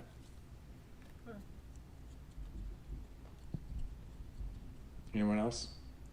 Yeah, Can I you can go go for for that? that. Oh. I'm always here for more Spider-Man content. Give it to us. Give it to me, baby. So Give it to me, baby. I too have yet to be disappointed by a Spider-Man movie. I have not. I've seen one Andrew Garfield version. I didn't really actually like it that much, so now that's a lie. And I didn't. This is gonna sound weird, but I didn't love Into the Spider-Verse. I just thought it was alright. Well, because you weren't in it enough. That's Well, so bizarre to suppose me. so. It's like not only the best Spider-Man movie, but it's like one of the best animated movies ever. I don't know. I just think it was. And you're in it. I know. Cool. But you said that the guy who put this news out, put some news out about Doctor Strange, and I recently watched Doctor Strange, and my mind exploded the other night. I watched it 1.5 times. It was one of the best things I've ever seen. I hate that I watched it at home because I know I didn't get the real experience. So if that guy's chatting up about something as great as Doctor Strange, let's do it. Let's do it again. That's so bizarre to me because you're saying that Yeah. Spider-Man Into the Spider-Verse is just okay, and then you're saying that Doctor Strange is like the greatest thing you've ever seen. Doctor Strange is okay. Doctor No, Strange, it's more than okay. Doctor No, Strange is no, just no. okay. You're pushing it. You're pushing it. You're saying that because I'm saying this. Happen. The movie, like the story, all right, but visually, that thing is like, it's not. I couldn't direct that. I don't care how many times I tweet it. I can't direct it. All right, I just want to get like a litmus test going. Titanic, could you have directed that? Yes, All right, Inception, could you have directed that? never seen it, but probably not. Oh, okay. The Color Purple, could you have directed that? All right. Yes. I think that's a good spectrum. The way Garbage you Pail answered those Kids really helped movie. me out. Could you That's have good. directed it? Okay. Huh? The Garbage Pail Kids movie. No. Yes. But I can go for that. I like Spider-Man. Hey, is Iron Man officially the bigger than Spider-Man? Yeah. Yeah. Okay. In like So, terms yeah. of money? That church was just like popularity because I remember Spider-Man is the biggest Marvel entity. Yeah, I mean, Right? before the MCU movie started happening, like basically Spider-Man and X-Men were the most popular Marvel characters / kind of the only ones that anybody even knew about. No, like everybody kind of knew Thor and Iron Man and Captain America, but definitely like the most popular Marvel character was Spider-Man, hands down. Second most popular characters were X-Men. After that, third place the Hulk, fourth place distantly Captain America. What? What was it? What was the one after Hulk? Captain America. Fourth place distantly Captain America, and then the rest of the characters and then like Fantastic Four was above Captain America. So yeah, I forgot about Yeah. Fantastic. So it's like, yeah, Spider-Man, X-Men, Hulk, Fantastic Four, Captain America distantly, and then the rest of them, like, nobody knows. Nobody knew what any of those characters were. Got it. Now, whether or not Iron Man is more popular than Spider-Man, like in the public consciousness, like certainly before Spider-Man Homecoming came out, like hands down, the MCU movies were like way bigger and way more popular than any Spider-Man movie. The Tom Holland Spider-Man kind of has balanced the scales a little bit more, and Spider-Man has kind of jumped back up to being more popular because just has had good movies that have been made. But the actual overall popularity of the characters, it's hard to say. People love Iron Man now. Like, hands down, Robert Downey Jr. as Iron Man is going to go down as, like, one of the most beloved characters ever. But whether or not he's more popular than Spider-Man as a character, I think is debatable. Got it. So either way, I'm in. I may not be somebody that's gonna watch the whole season, but I'll catch it here and there. I'm in. I'm in, whatever the words are. I'm in for it. Yeah, I mean, I can go for that. I like Spider-Man 2099. I was never like a huge fan of Spider-Man 2099. There's so many different like weird little offshoots of Spider-Man. Spider-Man Noir and Penny Parker, all the ones that are in the into the Spider-Verse. Like, those are real characters that are from their own comics. Penny Parker was created by Gerard Way. I've never ever been like a huge fan of any of the offshoot ancillary Spider-Man characters. Like, I just have always liked Peter Parker. I don't dislike Miles Morales, but the Miles Morales books are for kids. Like, they are written, they're YA comics. So they've never felt as legitimate to me as like a real Spider-Man comic, because they're written for younger kids. In Spider-Man 2099 is the same. It's like, oh yeah, that's cool. It's like a futuristic robotic Spider-Man. The show that existed back in the 90s or early 2000s was pretty cool. But still, ultimately, at the end of the day, like, kind of like the Clash, mainstream Peter Parker Spider-Man is like kind of the only Spider-Man that matters. But I've recently, me and my son read Miles Morales Ultimate Spider-Man a lot, and he loves Miles Morales Spider-Man. And I love reading the books with him, and through reading them with Ephraim, I've developed a greater appreciation for Miles Morales. And we also read the first couple volumes of the collected Spider-Man 2099 from the 90s. And yeah, I liked it a lot. It's still not my favorite, but yeah, reading them with my son was cool. Could totally go for that. Could totally go for a Spider-Man 2099 live action show. The second and last story today, for Can You Go For That? There is a Dungeons and Dragons movie happening. For years, a new Dungeons and Dragons live action film has been lingering in developmental hell. It looks like it's finally moving forward. Word broke last night that Entertainment One has signed Jeremy Latcham, the former senior vice president of production and development at Marvel Studios, to a brand new first look development deal. And first up is a new D&D movie. Hasbro, which has several G.I. Joe and Transformers movies in the works, currently holds the keys to the D&D kingdom. Just last year, they purchased the E1 to assist in getting more movie projects completed. This is their latest adaptation that they'll be working on. Jonathan Goldstein and Francis Daly, who wrote Game Night, have been attached to write and direct the movie. The last cinematic version of Dungeons & Dragons was in theaters in 2000, but failed to make any waves at the box office. A lackluster script and generic-looking CGI visual effects did not help its case. No word yet on a release window for this. Goldstein and Daly last scribed Spider-Man Homecoming, which was an obvious blockbuster hit. Obviously, Stranger Things has assisted in a newfound interest in the classic role-playing game. So yeah, a new D&D movie. I have some tea to spill, but go ahead. What Andrew might know this.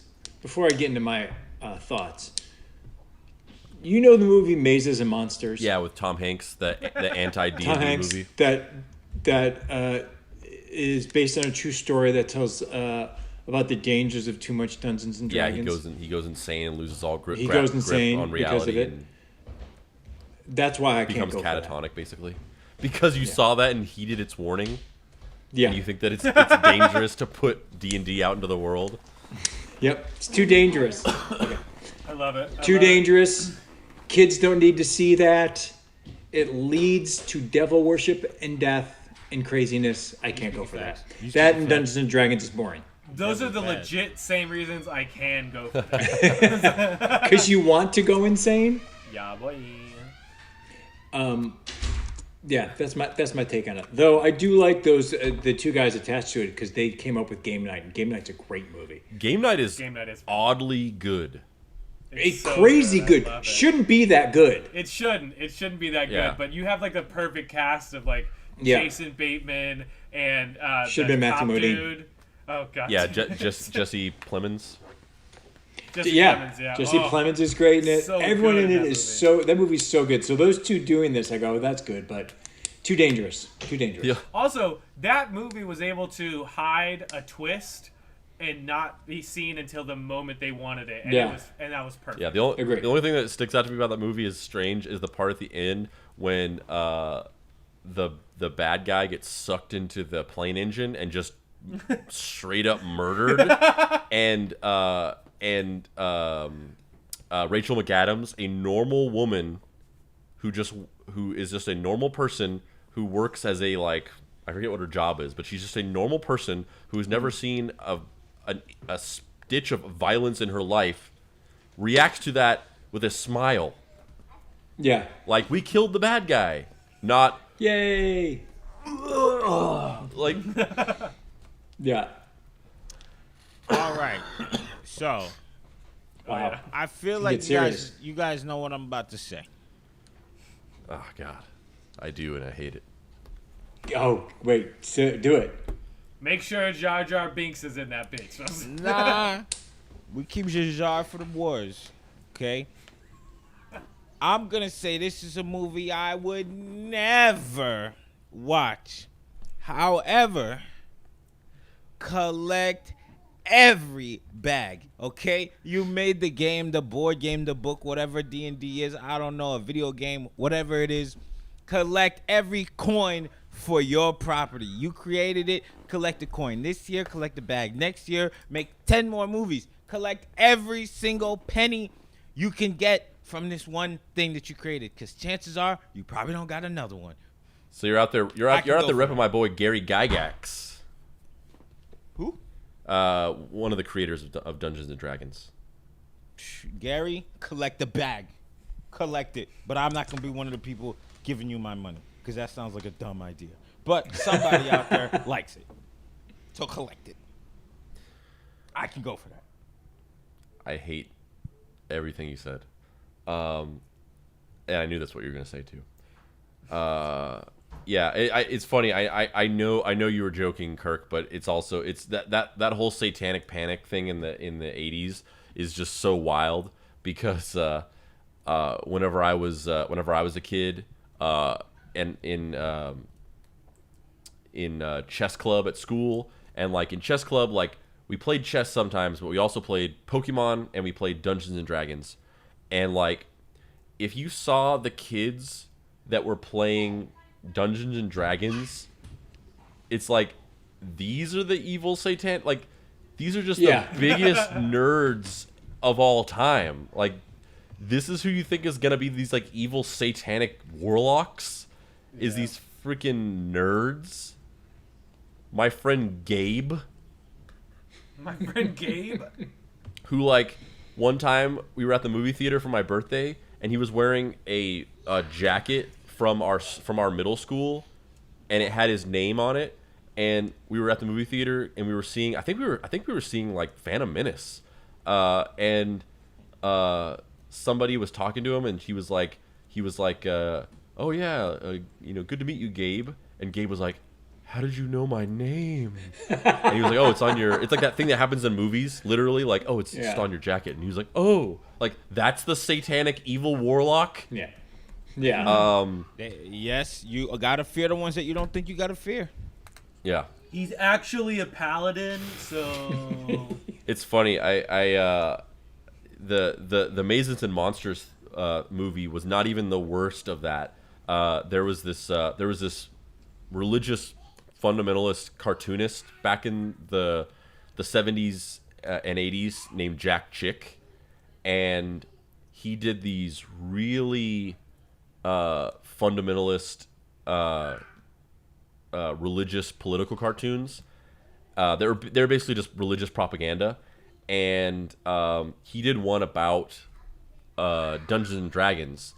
And so in the comic, basically what happens is these two girls who were like middle school aged, they're at this woman's house playing Dungeons and Dragons, and this woman is like portrayed as this like predatorial, like kind of like the karate instructor of Cobra Kai in Karate Kid, of just this adult who's like taken these kids under their wing and is like leading them down a bad path. And so they're at this adult woman's house playing D&D.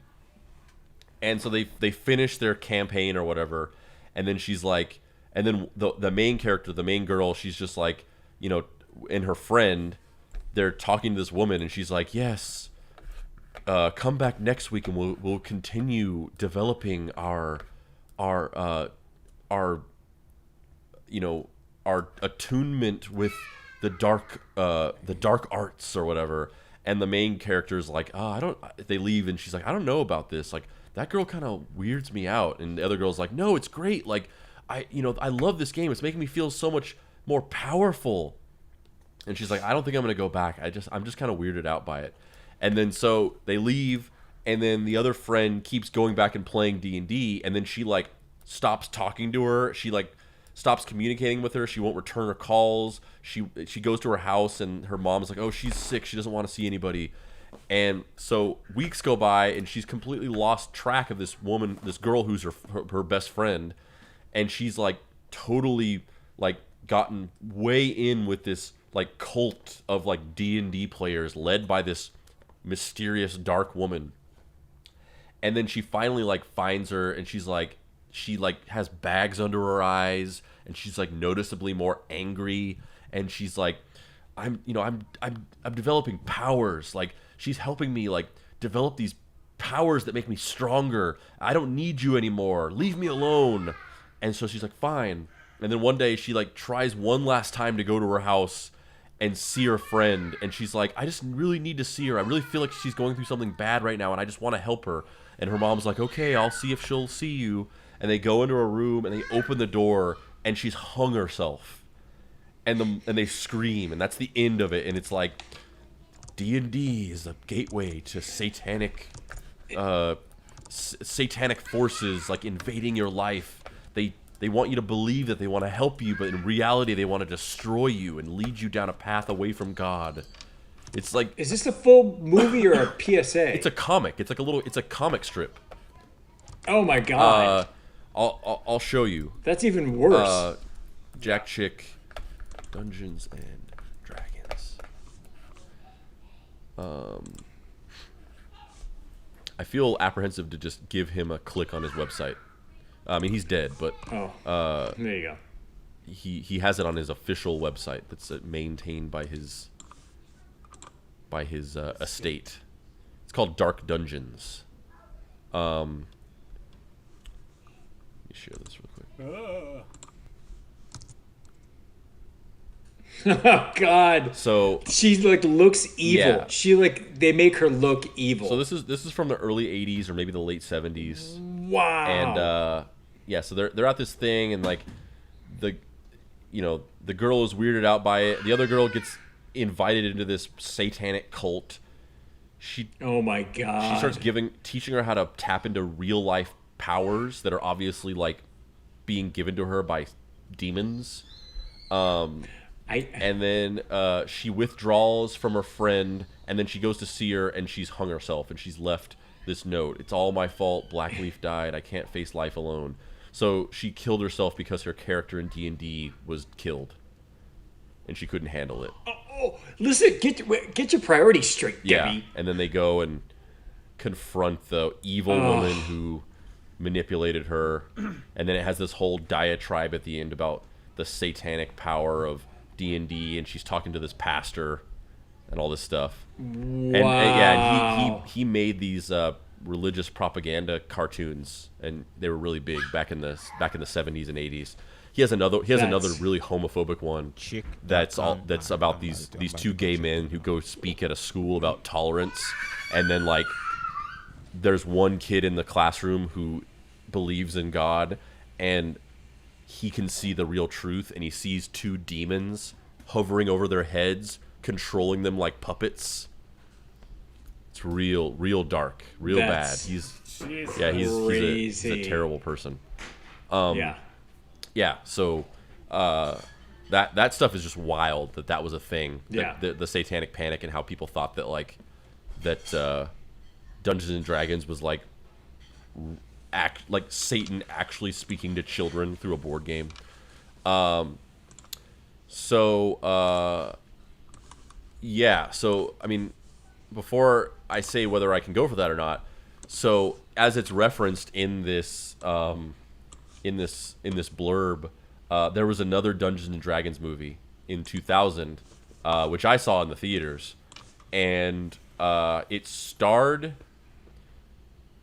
The two main characters were I don't know what his name is, but the main character was the guy from Suzy Q. If you ever saw that movie, Tyler.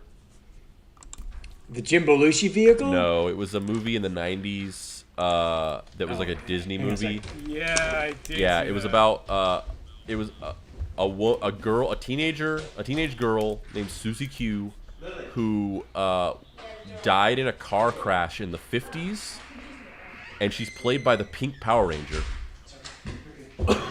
And she comes back as a ghost and appears before this teenage boy in the 90s, and they have adventures or something. But the guy from that movie, he's the main character in Dungeons and Dragons, and then his sidekick is Marlon Wayans. Oh, that. Okay. And then Kelby, I gotta talk to you. And then the main villain, well, the main villain is Jeffrey Irons, who's like literally like appearing like via like he's like phoning in this whole performance of just like, yes, I will accept an exorbitant amount of money to stand in front of a blue screen for 10 minutes and talk, and then you can edit that into the movie and make me the bad guy. I will do that. But then his daughter, who's kind of like the real main villain, like he's in the movie literally for like 10 minutes. And they clearly paid him millions of dollars to stand in front of a blue screen.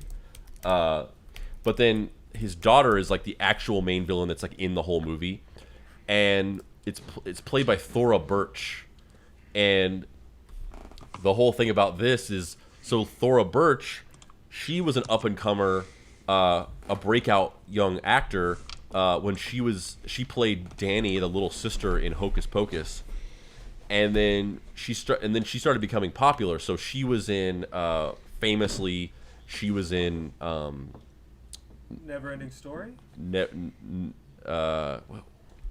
Is that too early? That was like No, 1984 or 5. Who's the little girl in the Never-ending Story? I don't. Never-ending story. I mean, she was definitely too young to be the. I mean, Never-ending Story. Sung by Never-ending the Story singer was Patrick made Stewart. in Germany, so that's a German movie that was overdubbed. What? Yeah. Never-ending Story was a German movie that was overdubbed. Those are all German actors. Wow. But yeah, so she was in Hocus Pocus, and then she was in American Beauty, which was a big deal, and that was like a breakout, like, oh, like this is an actress to be like reckoned with, because that was an Oscar bait indie darling film at the time. And then she was in Ghost World, which was another like cult indie movie. But That's a good movie. But and she was in a couple other things. But but her dad was a former porn star, and he was kind of like a maniac, and he was a total narcissist, just a terrible alcoholic, just a terribly abusive guy, and he was her manager, and he was like a total like abusive dad manager, like at the heights of like at the levels of like Macaulay Culkin's dad or Joe Jackson, like, and so he was like he obsessively controlled her career with an iron fist, and he was also just a huge douchebag. So he got her completely blackballed from the industry. Like after it looked like her career was going to really start picking up and she was going to become like, I mean, she was in Ghost World with Scarlett Johansson. Scarlett Johansson is the biggest female movie star in the world right now. And you know, she was looking to become that. She was looking to, you know, she could have gone on with Scarlett Johansson and become a huge movie star. She could be Black Widow. She could be Scarlet Witch in Avengers. But her dad completely burned every bridge she had in Hollywood, and she was completely blackballed from the industry. And so this was like her attempt at trying to get back into the movie industry and have a comeback, and it failed miserably because this movie was garbage. This movie was so bad. It's such a terrible movie. It's so cheesy. The whole thing of like trying to like do Dungeons and Dragons but make it like 90s with like Marlon Wayans as the wisecracking sidekick just does not work at all. The early 2000s CGI of it is just laughably bad. It's just like Marlon Wayans and that dude from Suzy Q like trying to fight this horrible like CGI dragon that looks like it's from like a CD-ROM educational game from 1996. This movie's so bad. I saw it in the theaters. With the taste of that on my tongue. And also with the and also with the fact that like they tried to make the Warcraft movie and that was trash. Even Peter Jackson somehow, you know, despite having made the Lord of the Rings movies, and those were really good, the Hobbit movies were trash. They keep trying to turn these huge epic fantasy franchises into movies, and they're always just these like washed out, dense, uninteresting special effects slogs, and I can just see the Dungeons and Dragons movie being that. Like, keep Dungeons and Dragons on the table.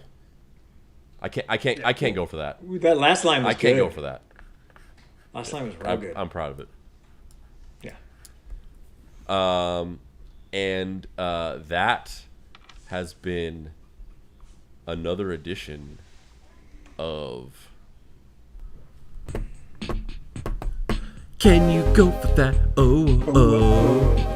Oh, can you go for that? Oh, oh. Oh, can you go for that? Oh, oh. Oh, can you go for that? Can you go for that? Can you go for that? Standard edition. Last story before we end the show. And for what it's worth, or for better or worse, I don't know if this is a good thing or not, but we're ending on a note that isn't a beloved celebrity dying, at least.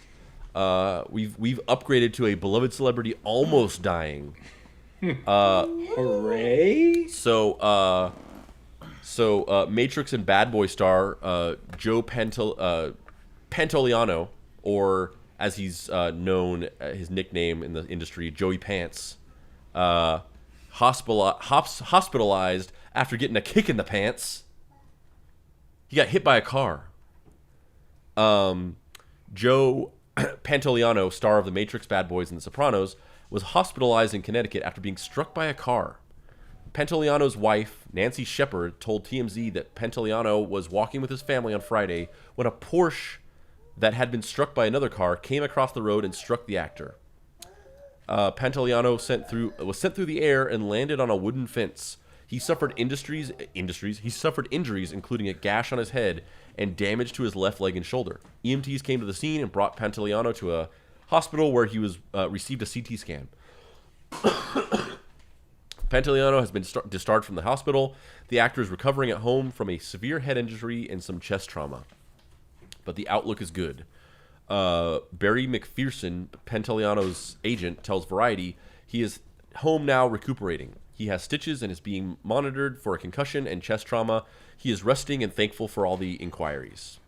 Someone posted a photo of Pantaleano to Instagram showing the actor's injuries. He seems in good spirits, flashing a smile and a thumbs up for the camera. So thank God we didn't have to report on the death of Joey Pants today. Oh, that would have been awful. Crazy that a car didn't hit him, a car that hit a car. Yeah. That's weird. A similar thing happened a couple years back to am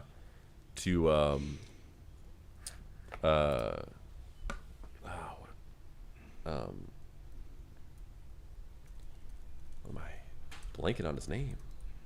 Anton Oh, Yelchin? American Sniper? Bradley Cooper?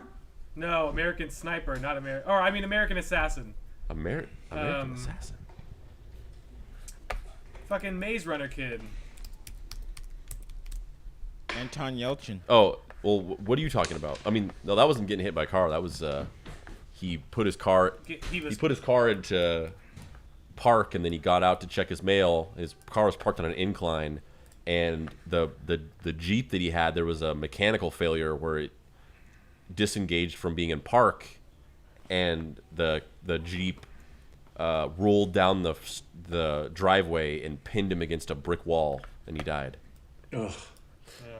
No, I'm sad. No, I'm talking about Dylan O'Brien. He was on set and he was doing a stunt, and a car hit him, like actually hit him, and he was gone for like 6-7 months. I didn't know about that, but Michael McKean. He's a comedic actor. He was in Spinal Tap. He was. He's in Better Call Saul. Yeah, he's the brother in Better Call Saul. He got the same thing happened to him several years ago. He was standing on a street corner, and a car got hit, and it knocked another car that smashed into him. Crazy. But he recovered. That was before that was pre Better Call Saul, so he obviously recovered. Yeah. Well, so that's it. We somehow managed to make this dark. Tried to end on a hopeful note, but now we're talking about deaths. Got a screaming child who's clearly going through some kind of apocalypse.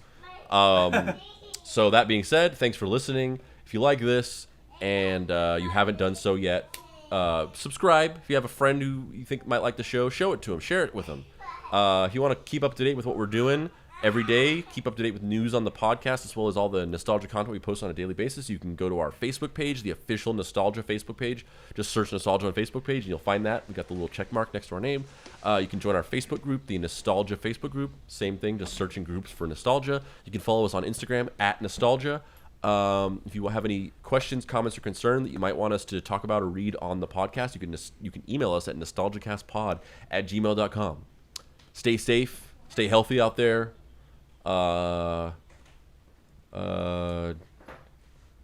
Maybe just watch movies at home for a while. Thanks for listening.